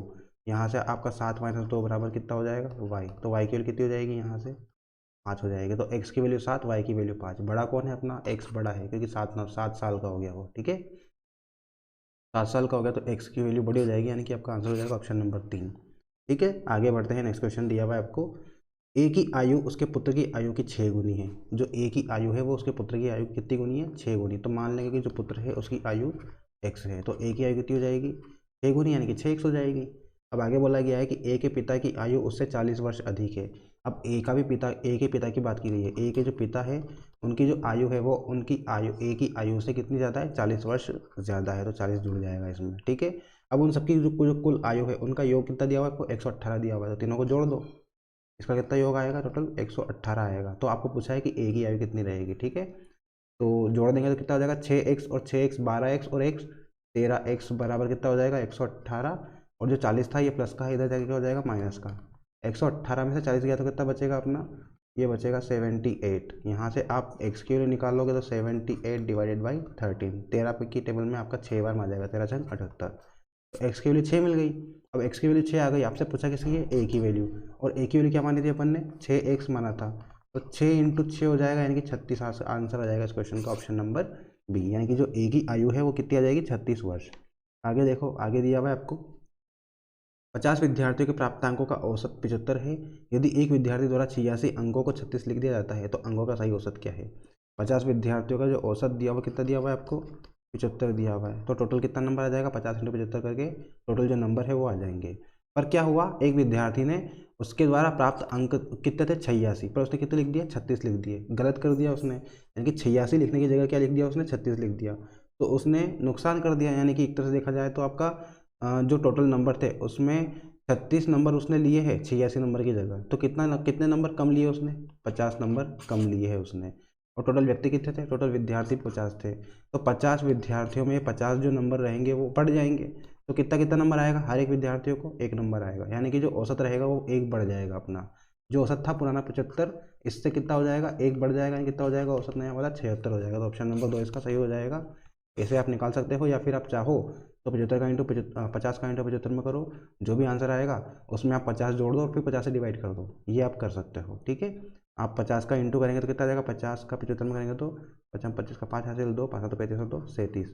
इसमें क्या करेंगे अपन, 36 की जगह क्या लिख दिया उसने, 86 लिख दिया था। तो कितना कितना कम लिखा उसने, 50 कम लिखा है, तो 50 को अपन जोड़ देंगे यहाँ पे। तो कितना हो जाएगा, ये 3800 हो जाएगा। 3800 में 50 का डिवाइड कर दो तो 0 0 कैंसिल, 5 से 5 तो 35, 3 बचेगा 30, तो 5 छंग 30, 76 आ जाएगा यहाँ से भी, ऑप्शन नंबर 2। आगे देखो, आगे दिया हुआ है आपको 15 लोगों के एक समूह में लोगों की औसत आयु 45 वर्ष है।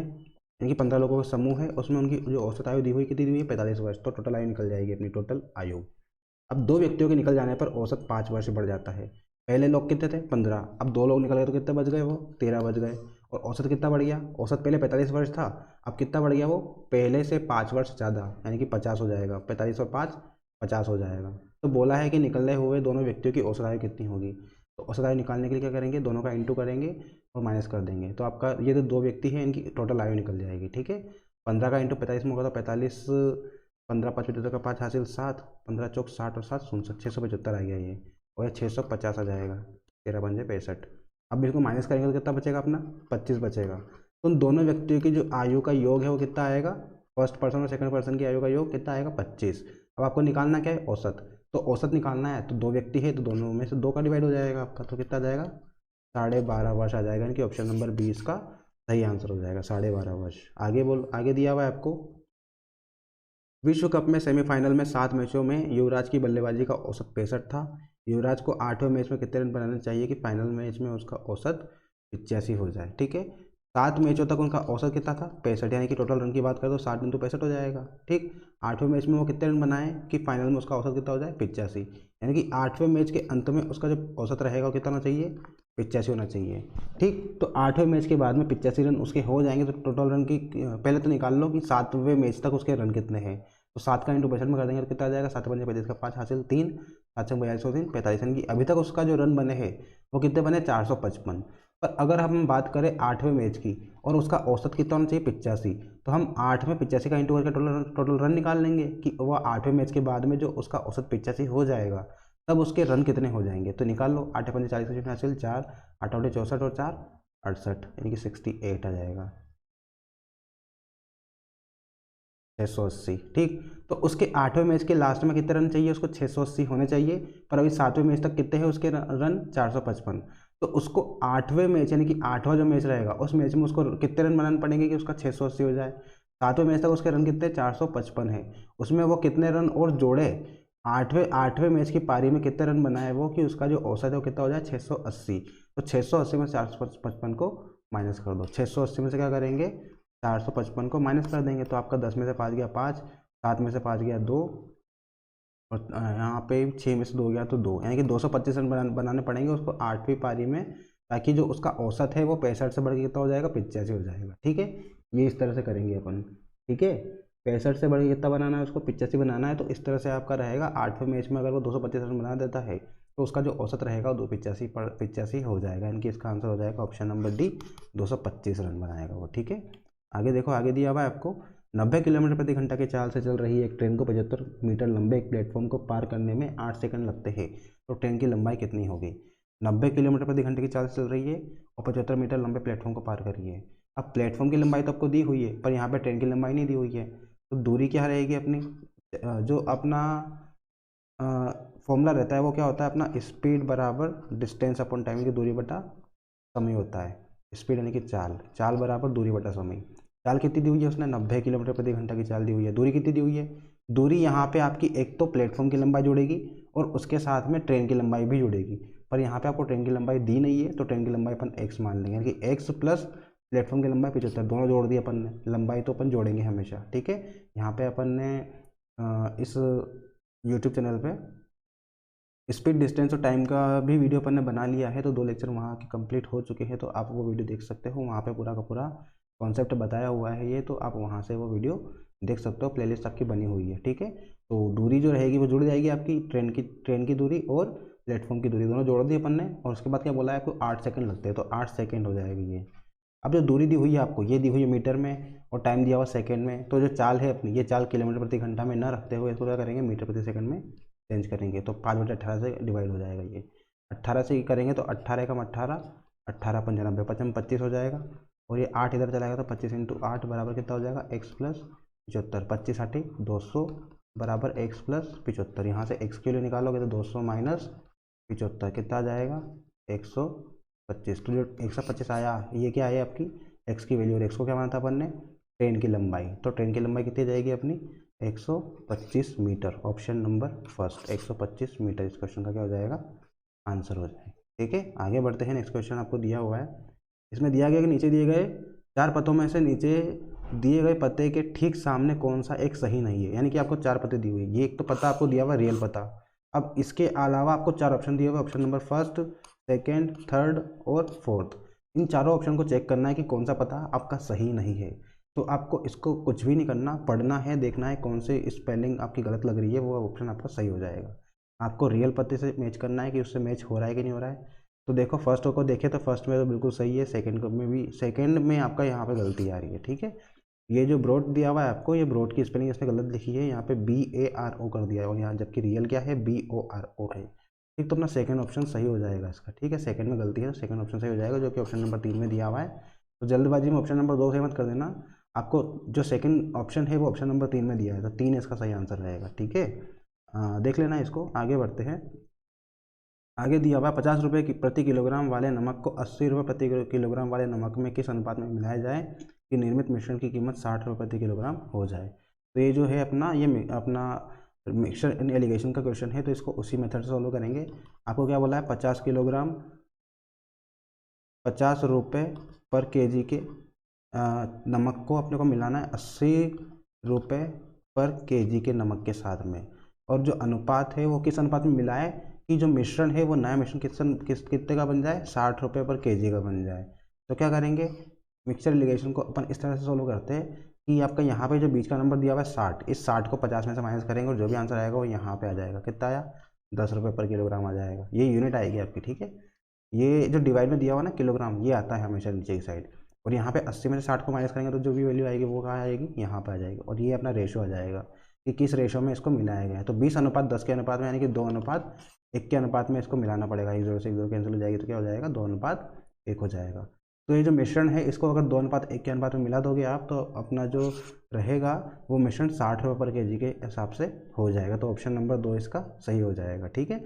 1:2 नहीं आएगा इसका आंसर, 2:1 आएगा, जो कि ऑप्शन नंबर 2 में आपका दिया हुआ है, ठीक है।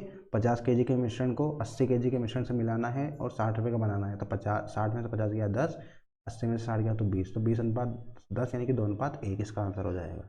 आगे बढ़ते हैं, नेक्स्ट क्वेश्चन दिया हुआ है, इनका सम बताना है आपको, ठीक है। सम बताना है तो अपन ऐसा नहीं है कि पूरे के पूरे नंबर को जोड़ने लग जाओ, इसमें देख लो यूनिट डिजिट आपकी 2 जगह सेम दी हुई है और दोनों अलग 2 जगह अलग अलग दी हुई है। तो पहले चेक करें कि यूनिट डिजिट क्या आ रही है इसकी।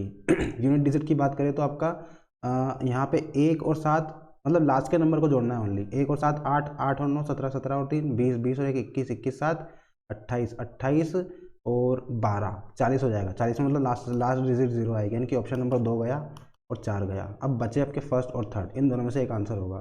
तो देखो यहाँ पे 6000 दिया हुआ है, यहाँ 2000 दिया हुआ है, अगर दोनों को जोड़े अपन 6000 और 2000 को, तो कितना हो रहा है अपना, 8000 से ऊपर जा रहा है। पर यहाँ पे देखो तो यहाँ 7000 के आसपास दिया हुआ है, इनकी ऑप्शन भी गलत हो गया, अपना क्या रहेगा, ऑप्शन नंबर फर्स्ट इसका सही रहेगा। तो इस तरह से क्वेश्चन को आपको सोल्व करना है, पूरा क्वेश्चन नहीं करना है, आपको टाइम वेस्ट हो जाएगा।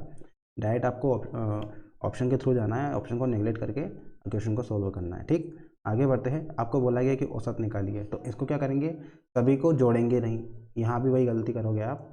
इसमें देखो यूनिट डिजिट चेक करो, यहाँ पे 3 दी हुई है, 9 दी हुई है, 0 दी हुई है, 1 दी हुई है, बहुत अच्छी बात है, सबकी अलग अलग है।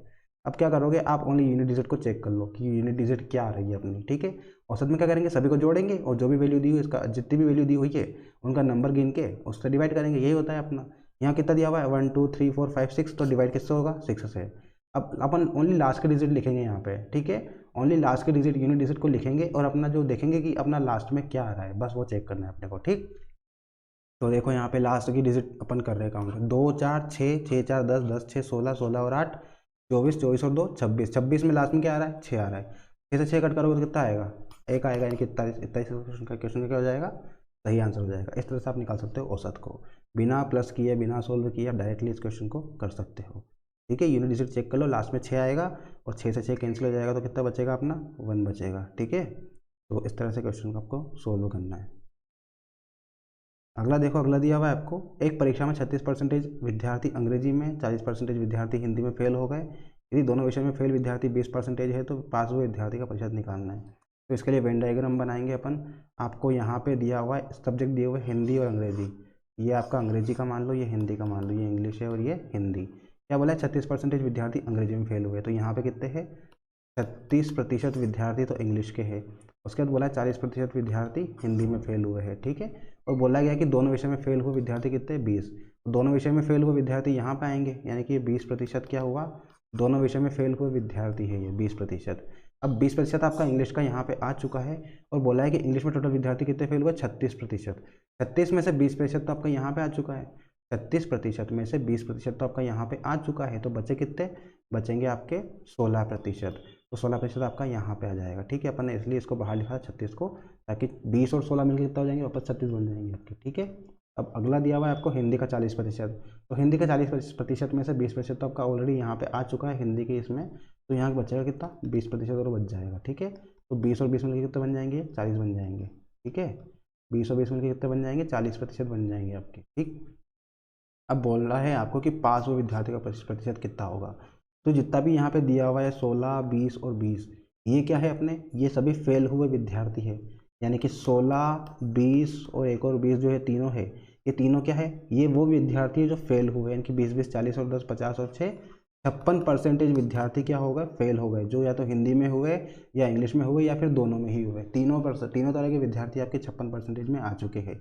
अब बाकी बचे जो विद्यार्थी है वो तो क्या रहेंगे, पास रहेंगे। तो जो 56 है इसको 100 में से माइनस कर दो, 56 को जब 100 में से माइनस करेंगे तो कितना बचेगा आपका, 44%। इस क्वेश्चन का क्या हो जाएगा, सही आंसर हो जाएगा ऑप्शन नंबर 2। इस तरह से क्वेश्चन को सोल्व करना है। ठीक है, आगे बढ़ते हैं। एक त्रिभुज का क्षेत्रफल 150 मीटर स्क्वायर दिया हुआ है, इसके आधार और ऊंचाई का अनुपात 3:4 है, तो इसके आधार की लंबाई क्या होगी।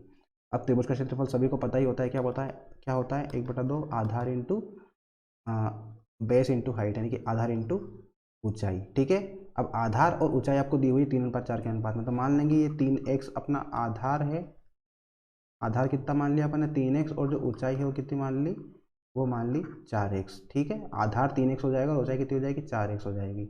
अब बोला गया है फॉर्मूले में क्या दिया हुआ है आपको, कि जो त्रिभुज का क्षेत्रफल है वो कितना दिया हुआ है, 150 मीटर स्क्वायर दिया हुआ है, और उसका जो फॉर्मूला होता है वो कितना होता है, 1/2 आधार इंटू ऊंचाई।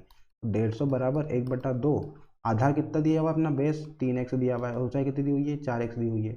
तो ये आपका रख दिया हमने। अब यहाँ पे सॉल्व करेंगे तो 2 का इंटू हो जाएगा, 150 दूना कितना हो जाएगा 300, इधर हो जाएगा 4 3 12 एक्स स्क्वायर। अब 12 डिवाइड में आ जाएगा 300 बटा 12 बराबर कितना हो जाएगा, एक्स स्क्वायर हो जाएगा। 12 से कट करेंगे तो 12 दूना 24, और कितना बचेगा 6, 60 इनकी 12 पंजे 60 बराबर कितना हो जाएगा, ये एक्स स्क्वायर हो जाएगा। एक्स की वैल्यू निकालेंगे तो √25, यानी कि एक्स की वैल्यू कितनी आ जाएगी, 5 आ जाएगी। यहाँ से एक्स की वैल्यू 5 आ गई। आपसे क्या पूछा है कि आधार की लंबाई, तो आधार कितना था आपका 3x, 3 × 5 यानी कि कितना हो जाएगा 15, इसका आंसर हो जाएगा 15 सेंटीमीटर। ठीक है, इस तरह से क्वेश्चन को सॉल्व करना है अपना, बहुत ही सिंपल क्वेश्चन है, आप आसानी से कर सकते हो। ठीक, आगे बढ़ते हैं। नेक्स्ट क्वेश्चन आपको दिया हुआ है, नीचे दी गई श्रृंखला में अक्षरों और संख्याओं का एक क्रम निहित है, गलत संयोजन पहचानिए। इन चारों में आपको सेम तरह के दिख रहे होंगे, बाकी आप इसको आराम से देखना। इसमें एक वैल्यू आपको गलत दी हुई है कहीं भी, तो वो आपको छाट के बताना है कि कौन सा ऑप्शन गलत है, कौन सा ऑप्शन सेम नहीं मिल रहा है। ठीक है, यहाँ बात करें हम 2310 2301 23 सभी जगह सेम दिया हुआ है। इसके बाद यहाँ पे UJFKG यू ये यहाँ पे गलती दी है। यहाँ पे यू जे की जगह क्या दे दिया इसने, जी दे दिया है, तो ये गलती है अपनी, यहाँ पे जे दिया हुआ है। तो ऑप्शन नंबर 3 इसका सही हो जाएगा, जो कि ऑप्शन नंबर फर्स्ट में दिया हुआ है। ठीक, जल्दबाजी में 3 मत लगाना, आपका ऑप्शन नंबर फर्स्ट इसका सही आंसर है, जिसमें 3 दिया हुआ है। तो तीसरा नंबर गलत है, तीसरा नंबर कहाँ पे दिया हुआ है, फर्स्ट में दिया हुआ है। अगला देखो, अगला बोला है कि एक्स अपने माल को वाई से 20% सस्ता तथा जेड से 20% महंगा बेचता है, तो जेड का माल वाई के माल से कितना प्रतिशत महंगा अथवा सस्ता है। ठीक, तो क्या बोला है, एक्स के बारे में बात की गई है कि जो एक्स है वो अपना माल वाई के माल से 20% सस्ता बेचता है। ठीक, तो मान लेते हैं कि वाई जो है अपना माल कितने में बेचता है, 100 रुपये में बेचता है। ठीक, वाई और एक्स की बात कर रहे हैं अपन कि वाई अगर मान लो अपना माल 100 रुपये में बेचता है, तो एक्स जो रहेगा वो उससे कितना परसेंटेज सस्ता बेच रहा है, 20%। तो कितने में बेचेगा वो, 80 में। इनका जब अनुपात निकालोगे तो आपका 1 0 से 1 0 कैंसिल, और ये 8 और 10 कट जाएंगे 2 से, तो 2 चौक 8 और 2 पंजे 10, यानी कि एक्स और वाई का जो अनुपात आएगा वो 4:5 आ जाएगा। अब आगे बोला गया है कि एक्स और जेड के बारे में बात की गई है कि एक्स जो है वो जेड से 20% महंगा बेचता है। एक्स अपने माल को जेड से 20% महंगा बेचता है, यानी कि एक्स और जेड की बात की गई है। अब जेड से बोला है, यानी कि जेड को 100 मान लेंगे अपन, और कितना परसेंटेज महंगा बेच रहा है, एक्स 20%, तो 20 जोड़ दो इसमें, यानी कि अगर जेड 100 रुपये में बेचता है तो एक्स जो है वो कितने में बेचेगा, 120 रुपये में। ठीक, 0 से 0 कैंसिल, यहाँ भी आपका कट करोगे, 2 से 2 छंग 12, 2 पंजे 10, यानी कि यहाँ से एक्स और जेड का रेशो आ गया 6:5।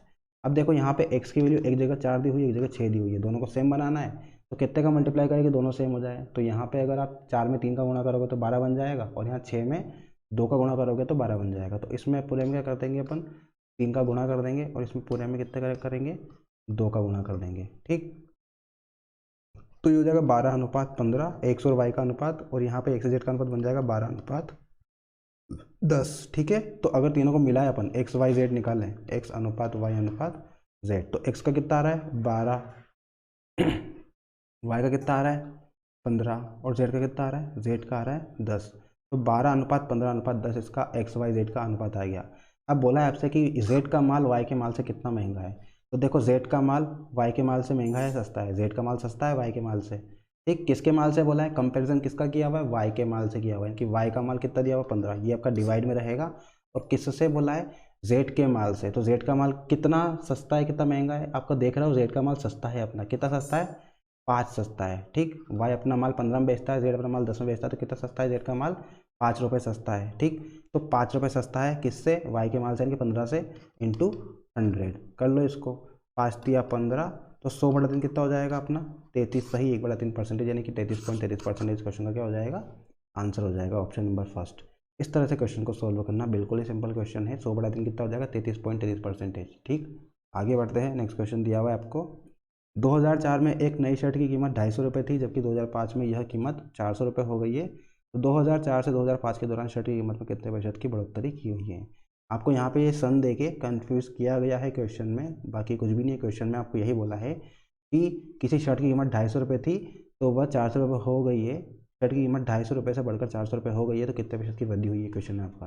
ठीक, तो किससे हुई है वृद्धि, पुरानी कीमत से हुई है, यानी कि 250 से हुई है, तो 250 नीचे आएगा अपना। पहले उसकी कीमत 250 थी, अब कितनी हो गई 400, तो बताओ कितने की वृद्धि हुई है, 250 से 400 में कितने की हुई है, 150 रुपये की वृद्धि हुई है। ठीक, तो 150 रुपये की वृद्धि हुई है, किससे हुई है, 250 से हुई है, इंटू 100, एक जीरो से एक जीरो कैंसिल, 25 से आपका 100 कटेगा 4 बार में, तो 4 इंटू 15 इंटू 4 कितना हो जाएगा, 60%। तो 60% की वृद्धि हुई है, ऑप्शन नंबर फर्स्ट इसका सही आंसर हो जाएगा। इस तरह से क्वेश्चन करना है। अगला देखो, अगला दिया हुआ है, रवि के स्टैंप संग्रह में 2/7 भारतीय स्टैंप है और शेष विदेशी स्टैंप है। भारतीय स्टैंप का विदेशी स्टैंप से अनुपात क्या होगा। ठीक, रवि के संग्रह में क्या दिया हुआ है, 2/7 क्या दिया हुआ है, भारतीय स्टैंप, यानी कि इंडियन स्टैंप दिया हुआ है आपको। तो आपको मैंने प्रतिशत वाले टॉपिक में बताया था कि जो डिवाइड में आपको दिया होता है, ये आपका हमेशा क्या मानेंगे अपन, टोटल मानेंगे। ठीक है, यहाँ पे बात किसकी की गई है, स्टैंप की गई है। तो टोटल स्टैंप जो है वो कितने हैं अपने, टोटल मान लिया अपने 7 स्टैंप है, उसमें से क्या हुआ 2/7 भारतीय के हैं, तो 7 का कितना 2/7 क्या है, भारतीय स्टैंप, यानी कि कितने निकले यहाँ से, 2 स्टैंप जो है वो किसके हैं, भारतीय के हैं। ठीक है, 2 स्टैंप जो निकले वो किसके हैं, भारतीय निकले। अब बाकी बचे 7 टोटल थे, उसमें से 2 स्टैंप भारतीय के निकले, तो बाकी बचे 5 स्टैंप क्या होगा, विदेशी स्टैंप हो जाएगा। ठीक है, तो आपका जो विदेशी स्टैंप रहेंगे वो तो रहेंगे 5, और जो भारतीय स्टंप है वो कितने हो जाएंगे 2। आपसे बोला है कि भारतीय स्टंप का विदेशी स्टंप से अनुपात बताना। तो भारतीय स्टंप कितने हो गए 2, इसका अनुपात निकालना है विदेशी अनुपात से, तो 2:5 हो जाएगा। इस क्वेश्चन का ऑप्शन नंबर फर्स्ट सही रहेगा। ठीक है, इस तरह से क्वेश्चन को सोल्व करना है। ठीक है, टोटल मान लेंगे 7 टोटल स्टंप है, जिसमें से 2 भारतीयों को मिले, तो बाकी बचे 7 में से 2 गया तो कितना बचा 5 किसको मिलेंगे विदेशी को, तो 2:5 हो जाएगा भारत और विदेश का अनुपात। ठीक, आगे बढ़ते हैं। नेक्स्ट क्वेश्चन दिया हुआ है आपको, यदि हम -1/5 को किसी संख्या से गुणा करें जिसमें गुणनफल 9/25 हो जाए। ठीक, आपको बोला गया है कि -1/5 को किस संख्या से गुणा करें, -1/5 को किस संख्या से गुणा करें कि आपका जो गुणनफल है वो 9/25 हो जाएगा। तो मान लिया अपन ने वो 100 से गुणा करेंगे, तो -1/5 को जब 100 से गुणा करोगे तो कितना बन जाएगा 9/25। ये -1/5 उधर चला जाएगा तो क्या बचेगा यहाँ पे 9/25, और ये 1/5 जाएगा तो ये क्या हो जाएगा उल्टा 5/1 हो जाएगा, और -7 में रहेगा। एक्स की वैल्यू कितनी आ जाएगी, 5 से कटेगा तो 5×25 यानी कि माइनस का 9/5 इस क्वेश्चन का क्या रहेगा सही आंसर। तो माइनस का 9/5 आपको ऑप्शन नंबर 3 में दिया हुआ है, इसका सही आंसर हो जाएगा। ठीक, आगे बढ़ते हैं। आगे क्या दिया हुआ है नेक्स्ट क्वेश्चन दिया हुआ है आपको कि एक व्यक्ति एक वस्तु को 550 रुपये में बेचता है जिसमें वह क्रय मूल्य का 1/10 लाभ प्राप्त 1/10 लाभ प्राप्त करता है। इसका लाभ प्रतिशत क्या होगा। ठीक है, कोई वस्तु जो उसने बेची 550 रुपये में बेची, यानी कि उसको एसपी दिया हुआ है, सेलिंग प्राइस दिया हुआ है कितना 550 रुपये दिया हुआ है। अब उसने बोला है कि जो क्रय मूल्य है उस पर उसको लाभ प्राप्त हुआ है। तो क्रय मूल्य पर लाभ प्राप्त हुआ यानी कि 1/10 दिया हुआ है, तो 1/10 में क्या मीनिंग निकला इसका क्रय मूल्य पर। क्रय मूल्य का बोला है ना, तो क्रय मूल्य का मतलब क्या हो गया 10 जो दिया हुआ है आपको ये क्रय मूल्य दिया हुआ है, और 1 क्या दिया हुआ है ये प्रॉफिट दिया हुआ है, यानी कि लाभ दिया हुआ है। 10 रुपये की कोई वस्तु थी, उस पर 1 रुपये का प्रॉफिट कमाया है, तो वो वस्तु कितने की बेची उसने 10 रुपये का प्रॉफिट है, 10 रुपये का क्रय मूल्य है, उस पर 1 रुपये का लाभ आया है उसको। तो क्रय मूल्य प्लस लाभ क्या होता है अपना विक्रय मूल्य होता है। यानी कि यहाँ पे अगर जोड़े अपन तो यहाँ पे 11 यूनिट क्या निकल रहा है अपना 11 यूनिट आपकी सेलिंग प्राइस निकल रही है। ठीक है, अपने अकॉर्डिंग कितनी निकल रही है 11 यूनिट, और क्वेश्चन के अकॉर्डिंग कितनी दी हुई है 550 रुपये दी हुई है। तो यहाँ से 1 यूनिट की वैल्यू निकालोगे तो 550/11 यानी कि 1 यूनिट की वैल्यू 50। यहाँ से क्या निकलेगा आपका, यहाँ से आपको निकालना है लाभ। तो लाभ कितना मिल रहा है उसको, लाभ मिल रहा है 1। टोटल अगर सीपी की बात करता है सीपी 10 आ जाएगा, लाभ कितना हो जाएगा 1। तो 10 + 1 कितना 11 कितनी दी हो जाएगी अपनी 11 हो जाएगा सेलिंग प्राइस यानी कि विक्रय मूल्य। विक्रय मूल्य 550 दिया हुआ इसके बराबर रख दिया, यहाँ से 1 यूनिट की वैल्यू आई 50। तो 1 यूनिट क्या है अपना 1 यूनिट जो है अपना वो लाभ है, तो इसका जो प्रॉफिट आया प्रॉफिट कितना आया 50 रुपये का, 50 रुपये का इसका प्रॉफिट आया है। ठीक, आपको क्या निकालना है लाभ प्रतिशत। तो लाभ प्रतिशत का फॉर्मूला क्या होता है लाभ बटा क्रय मूल्य × 100। तो लाभ कितना दिया हुआ है आपको 50, क्रय मूल्य कितना आया क्रय मूल्य 10 है, 1 यूनिट की वैल्यू 50 है, 10 यूनिट की वैल्यू कितनी हो जाएगी 10 यूनिट की वैल्यू हो जाएगी 10 × 50 यानी कि 500 रुपये। तो वस्तु का जो क्रय मूल्य रहेगा वो कितना हो जाएगा 500। तो 50/500 × 100 हो जाएगा क्रय मूल्य लाभ बटा क्रय मूल्य × 100। 2 0 से 2 0 कैंसिल, 5 से कट करोगे तो कितना आ जाएगा 10%। इस क्वेश्चन का सही आंसर हो जाएगा ऑप्शन नंबर 4। ठीक है, बिल्कुल सिंपल क्वेश्चन है, एक बार फिर समझ लेना क्वेश्चन को आ जाएगा। अगला दिया हुआ है आपको यदि 3x + 2y बराबर 12 दिया हुआ है, xy बराबर 6 दिया हुआ है, तो 9x² + 4y² इक्वल्स टू क्या होगा। ठीक है, आपको 2 वैल्यू दी हुई है, इसमें आपको सोल्व करना है। ठीक, तो यहाँ पे आपको ये वाली वैल्यू दी हुई है और ये वाली वैल्यू दी हुई है, पूछा क्या है ये वाला पूछा है। तो आप क्वेश्चन को देख के समझो इसमें क्या बोला गया है आपको। क्वेश्चन में पूछा है आपसे 9x² + 4y²। तो देखो अगर आप 3x का वर्ग कर देते हैं अपन तो क्या बन जाएगा 9x² बन जाएगा। यहाँ पे 2y का वर्ग कर देता हो कितना बन जाएगा 4y² बन जाएगा। तो देखा जाए तो ये आपका 3x + 2y का वर्ग ही आपका दिया हुआ है, जो कि इस क्वेश्चन का आपको दिया हुआ है। ठीक है, 3x + 2y बराबर आपको क्या दिया हुआ है 12 दिया हुआ है। तो अगर अपन 3x + 2y का वर्ग कर देते तो अपना ये वाला आंसर आ सकता है 9x² + 4y² बन सकता है इसका। तो इसका क्या कर देंगे दोनों तरफ वर्ग कर देंगे, तो यहाँ पे 3x + 2y का वर्ग हो जाएगा, और यहाँ पे क्या हो जाएगा 12 का वर्ग हो जाएगा। तो जब इसको सोल्व करेंगे तो a + b का होल वर्ग हो जाएगा। a + b का होल वर्ग क्या होता है a² यानी कि 9x² हो जाएगा ये, प्लस b² यानी कि 4y² हो जाएगा, और प्लस 2ab तो 2 × 3 × 2 तो 12xy हो जाएगा, बराबर कितना हो जाएगा 144।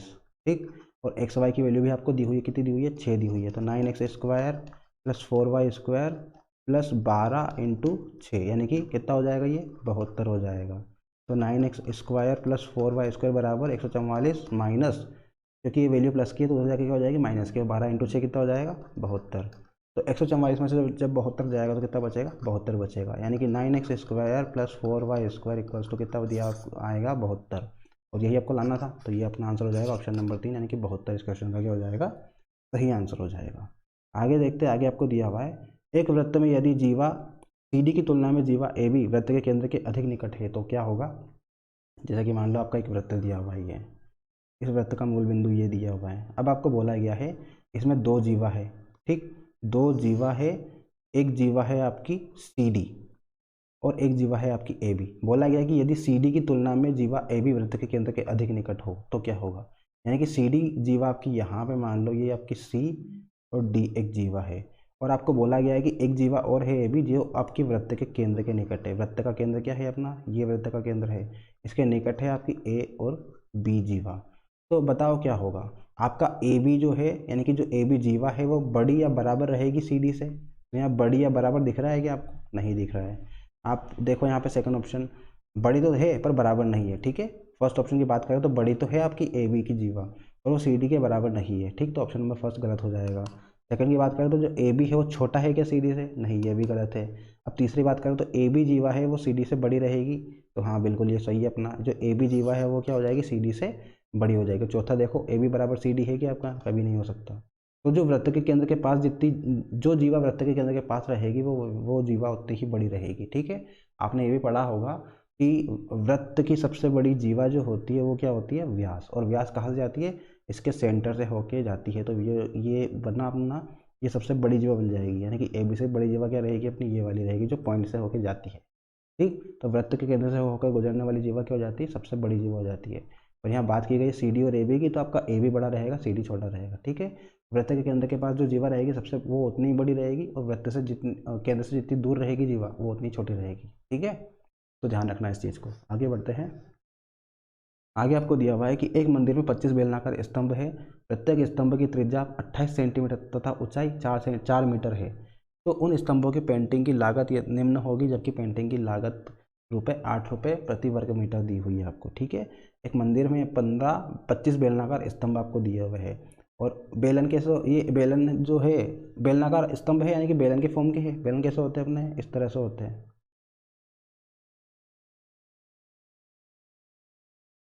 ये अपना क्या होता है, एक बेलन होता है, ठीक।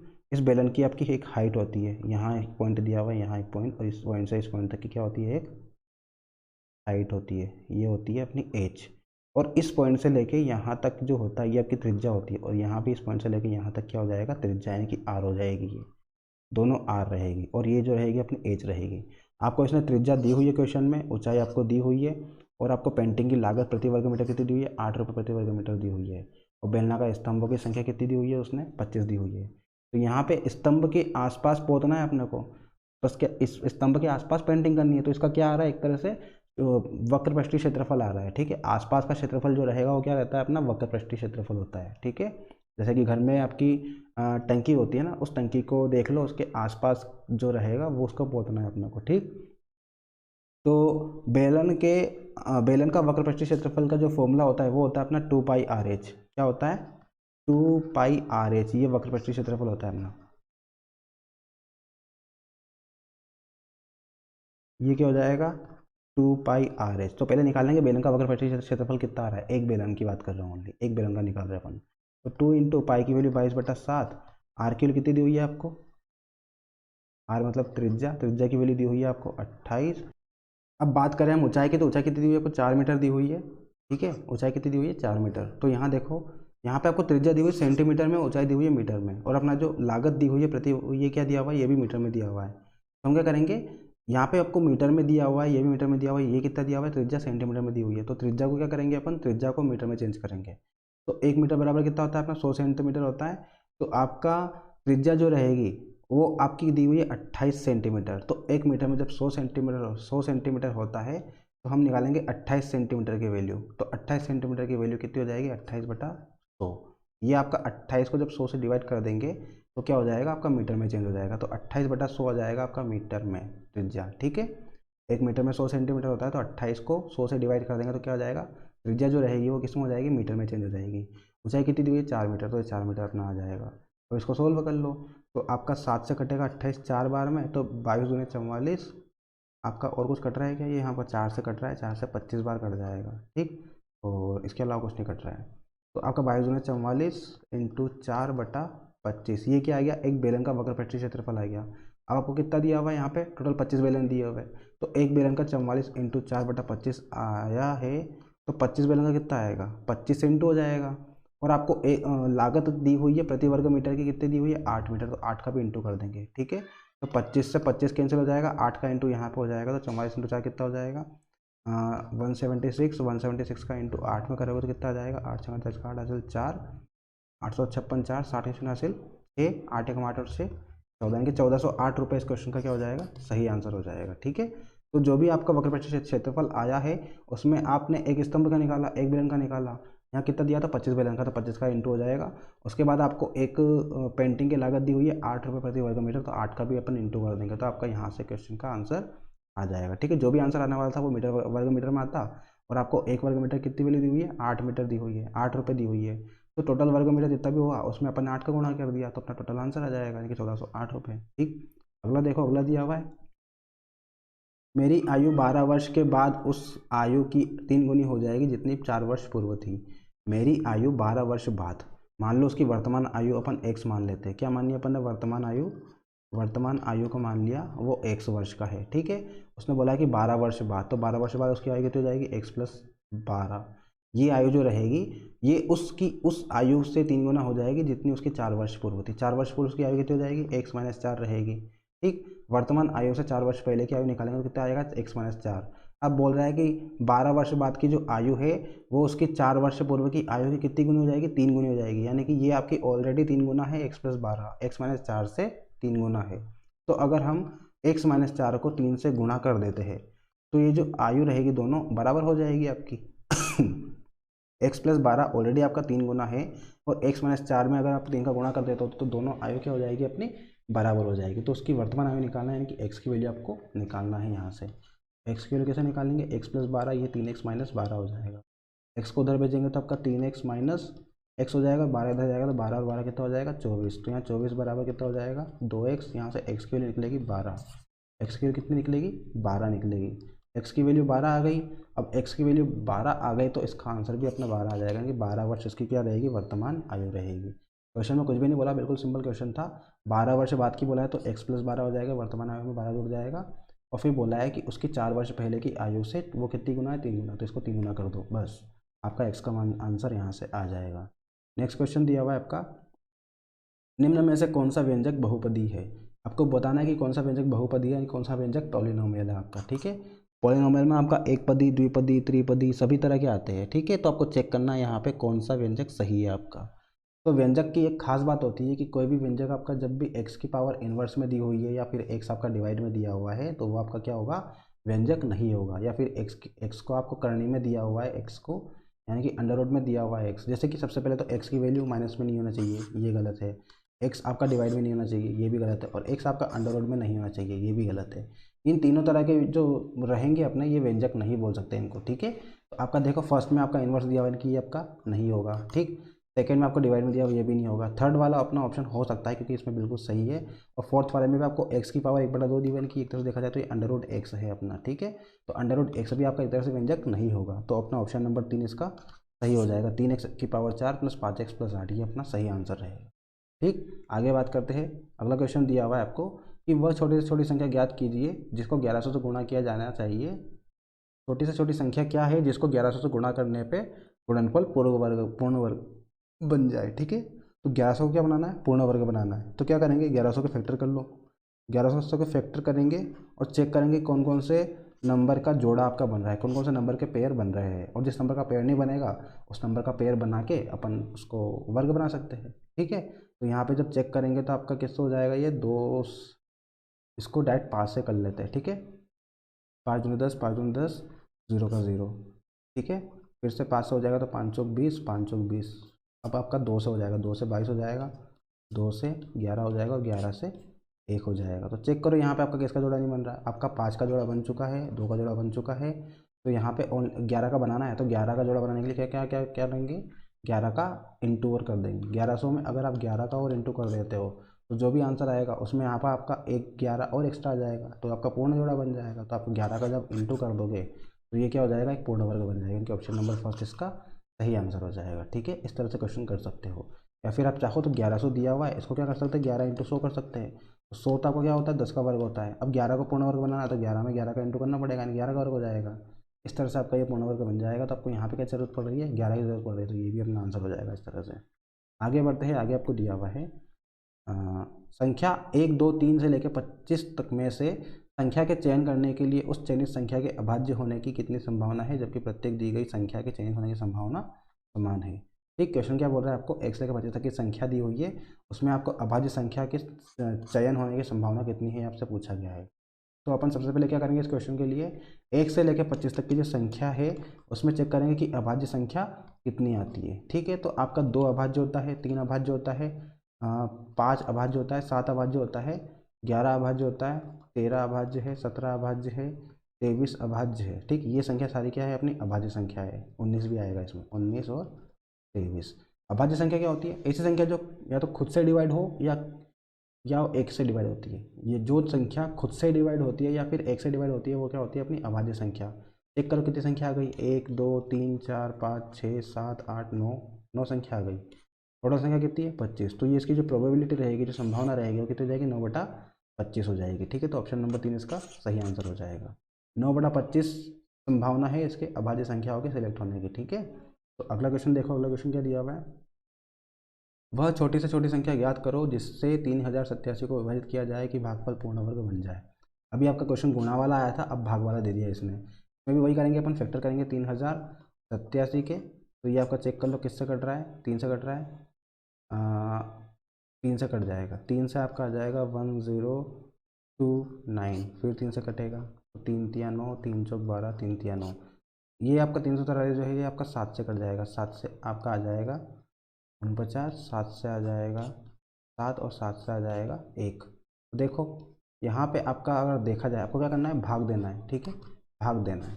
तो 3087 में आपका ये 343 क्यूब की बोला है ना, घन की बोला है। घन में क्या होता है अपना वर्ग अगर पूछता तो उसमें अपन 2 2 के जोड़े बनाते हैं, पर घन बोला है तो घन में अपन क्या बनाएंगे 3 3 के जोड़े। 3 3 का कितना जोड़ा बन रहा है ओनली 1 जोड़ा बन रहा है।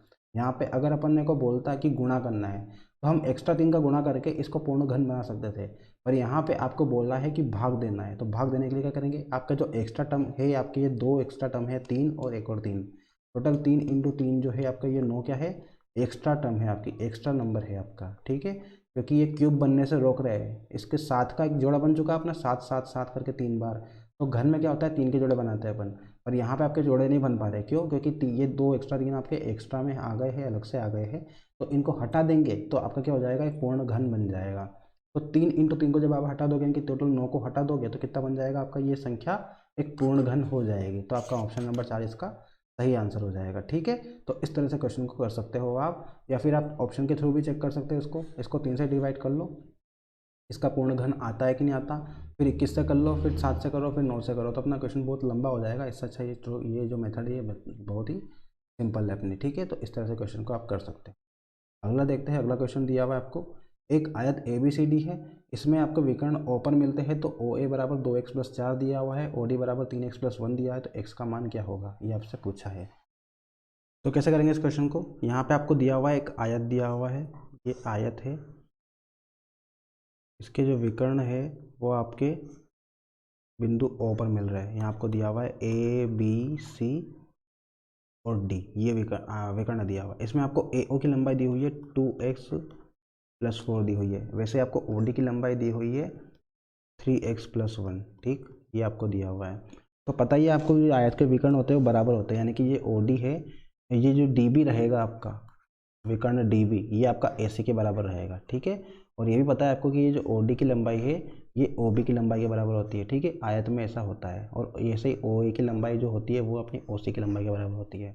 तो जब आप DB की लंबाई निकालोगे तो जो 3x+1 आपका OD की लंबाई दी हुई है इस लंबाई को क्या करेंगे 2 गुना कर देंगे, तो आपकी DB की लंबाई आ जाएगी 2 इंटू 3x+1। और यहाँ पे आपके जब AC की वैल्यू निकालोगे तो ये भी क्या हो जाएगा आपका AO की लंबाई का दोगुना हो जाएगा, इनकी 2x+4 का दोगुना हो जाएगा। ठीक है, तो इसमें 2 का गुणा कर देंगे तो 2 से 2 कैंसिल हो जाएगा जब दोनों बराबर रहेंगे तो, और यहाँ से आपका 2x इधर आएगा तो 3x - 2x हो जाएगा, और यहाँ से आपका 1 उधर जाएगा तो 4 - 1 कितना हो जाएगा, यहाँ से x की वैल्यू 3 हो जाएगी। तो आपका 3 इस क्वेश्चन का सही आंसर रहेगा।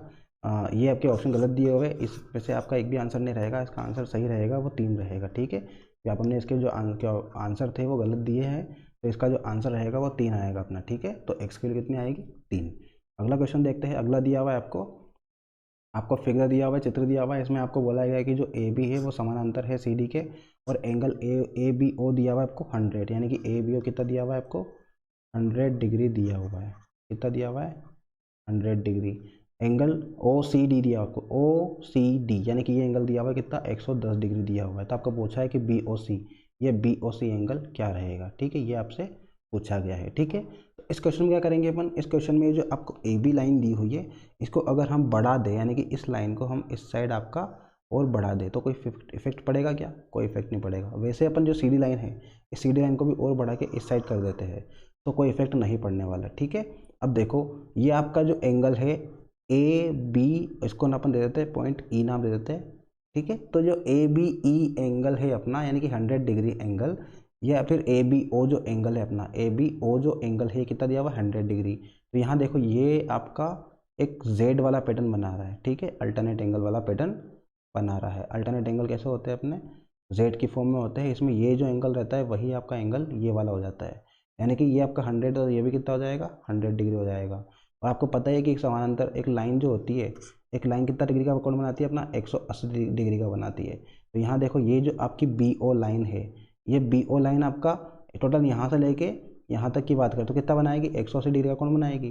पर ये इतना सा कोण कितना दिया आपको 100 दिया हुआ, तो बाकी बचा कितना हो जाएगा 80 हो जाएगा। 100 में से 180 में से 100 गया तो कितना बचेगा 80 डिग्री का कोण बच जाएगा, यानी कि ये वाला जो एंगल रहेगा अपना कितना बन जाएगा 180 डिग्री का एंगल बन गया, ठीक। अब आगे बात करते हैं। आगे आपको यहाँ पे आपको दिया हुआ है 110 डिग्री, तो ये जो लाइन दी हुई है आपकी, ये लाइन भी कितना बनाएगी एंगल, ये लाइन भी आपका 180 डिग्री का एंगल बनाएगी, ठीक। ये भी कितना बनाएगी 180 डिग्री का। इसमें से आपका 110 तो यहाँ पे कवर हो चुका है, बाकी बचे 70 कहाँ आएगा, 70 यहाँ पे आ जाएगा, ठीक। 180 में से 110 तो यहाँ पे आ चुका है, बाकी बचे 70 वो आपका अंदर आ जाएगा। 70 तो ये हो गया, 80 ये वाला हो गया। आपको ये निकालना है तो टोटल एंगल का सम कितना होता है अपना 180 डिग्री। तो एंगल आपका एक एंगल 80 का, दूसरा एंगल 70 का, तीसरा एंगल आपको निकालना, टोटल कितना आ जाएगा 180 डिग्री। यहाँ से 8 7 15 150 प्लस एक्स बराबर 180 हो जाएगा। यहाँ से एक्स की वैल्यू निकालना है तो 180 माइनस 150, ठीक। तो यहाँ से एक्स की वैल्यू कितनी आ जाएगी 50, 180 में से 50 गया तो 30 बचेगा, यानी कि 30 डिग्री इस क्वेश्चन में क्या हो जाएगा, सही आंसर हो जाएगा, ठीक है। इस तरह से क्वेश्चन को सोल्व करना है। एक बार फिर से वीडियो को पीछे करके देख लेना, समझ में आ जाएगा। सिंपल क्वेश्चन है आपका, कोई बड़ी बात नहीं है। आगे आपको दिया हुआ है, यदि एक वर्ग का क्षेत्रफल 16 वर्ग मीटर है तो वर्ग की भुजाओं के मध्य बिंदु को जोड़ने वाली रेखाओं से निर्मित वर्ग का क्षेत्रफल क्या होगा, ये आपसे पूछा है। एक वर्ग का क्षेत्रफल दिया हुआ है आपको 16 वर्ग मीटर, ये वर्ग दिया हुआ है आपको।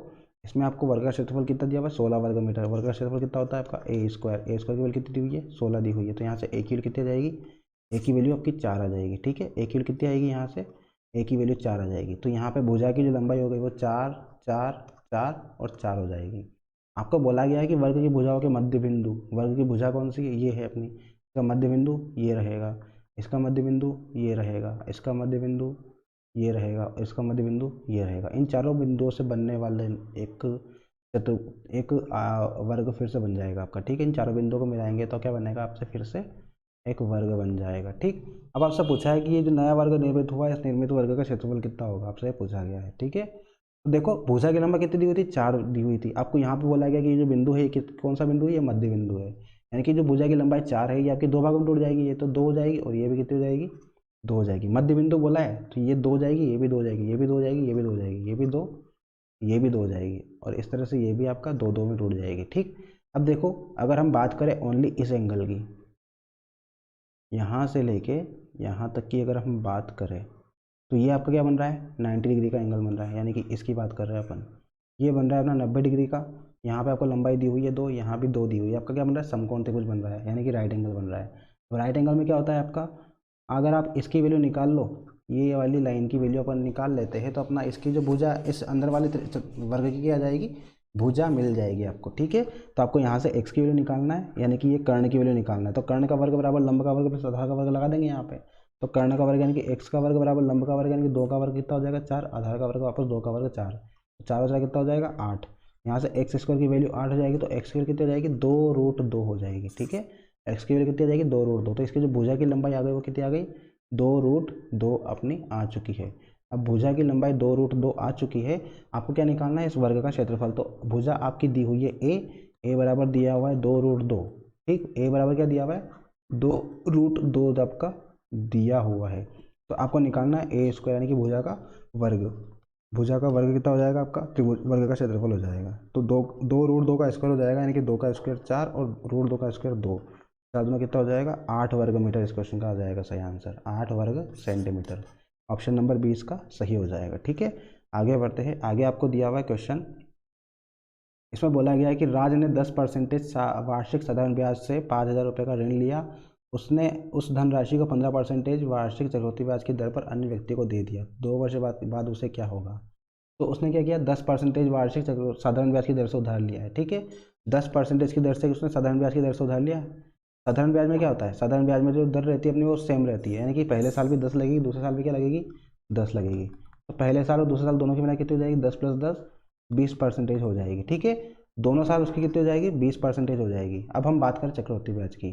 ठीक, 10% से उसने उधार लिया है कि 10 दूने 20% ब्याज वो अगले साल वापस देगा। ठीक, अब अगली बात करें अपन, अगले में क्या हुआ, उसने धनराशि को क्या किया 15% चक्रवृद्धि ब्याज की दर पर अन्य व्यक्ति को उधार दे दिया। यानी कि उसने लिया तो साधारण ब्याज की दर पे, यानी कि 10% की दर पे लिया उसने, तो 10 + 10 कितना हो गया 20%। ठीक, अब बात कर रहा है कि उसने तीसरे पर्सन को यानी कि किसी और पर्सन को क्या किया 15% चक्रवृद्धि ब्याज की दर पे दे दिया। तो यहाँ पे बात की चक्रवृद्धि ब्याज की, तो पहले साल में कितना लगेगा, पहले साल लगेगा 15% और दूसरे साल लगेगा 15 प्लस जो अपना पिछला है उसका फिर से 15% लग जाएगा। यानी कि इस तरह से आपका 2 साल के लिए आपका लगेगा ये। एक फॉर्मूला आता है अपना a+b+ab/100। यहाँ पे आपका पहले साल का 15 यानी कि ए की वैल्यू 15, बी की वैल्यू 15 और यहाँ पे ए बी की वैल्यू 15 × 15।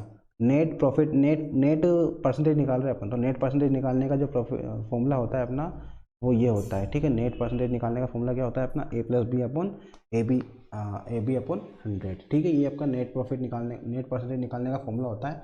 तो आपका परसेंटेज कितना दिया हुआ 15 दिया हुआ है पहले साल का, तो अपन निकालेंगे टोटल दोनों साल के लिए परसेंटेज कितना आएगा उसका। तो 15 + 15 कितना हो जाएगा, यहाँ पे 30 हो जाएगा और 15 × 15 कितना हो जाएगा 225, 225/100 कितना हो जाएगा 2.25। तो जो नेट परसेंटेज निकलेगा उसका कितना निकलेगा 30 + 2 यानी कि 32.25%। ये आपका दोनों साल का मिला के निकल गया। ठीक है, दोनों साल का मिला के निकल गया आपका। साधारण ब्याज कितना निकला 20%, उसको देना कितना है 20%, पर उसको मिलेगा कितना, उसको मिलेगा 32.25%। उसने क्या किया, एक व्यक्ति था राज, उसने किसी पर्सन से 10% साधारण ब्याज की दर से धन ले लिया 5,000 रुपये का, और उसको 2 साल के लिए लिया उसने। तो 2 साल में कितने परसेंटेज लौटाएगा वो 20% ब्याज लौटाएगा। ठीक है, टोटल जो धन है वो तो 100% अलग ही है, इसके अलावा आप ओनली ब्याज की बात कर रहे हैं। तो 1 साल में 10% देगा, 2 साल में कितना देगा वो 20%। ये तो साधारण ब्याज की बात हो गई। अब उसने क्या किया, ये 5,000 रुपये किसी दूसरे पर्सन को दे दिए। ऐसे कैसे उसने दूसरे पर्सन को दे दिए, और उसने क्या किया, ये जो धन था इस धन को उसने क्या किया 15% चक्रवृद्धि ब्याज की दर पे दूसरे व्यक्ति को उधार दे दिया। तो 15% पहले साल का, दूसरे साल का 15% से ज़्यादा आएगा क्योंकि चक्रवृद्धि ब्याज है। चक्रवृद्धि ब्याज हर साल आपका अलग अलग होता है। ठीक है, तो इसका नेट परसेंटेज निकालने के लिए क्या करेंगे अपन, फॉर्मूला लगाएंगे a+b+ab/100। तो यहाँ पे ए की वैल्यू 15 है और अगले साल बी की वैल्यू फिर से 15 आ जाएगी। तो 15 + 15 + 15 × 15/100 हो जाएगा। तो ये आपका 15 × 30 और 15 × 15 225, 225/100 कितना हो जाएगा 2.25।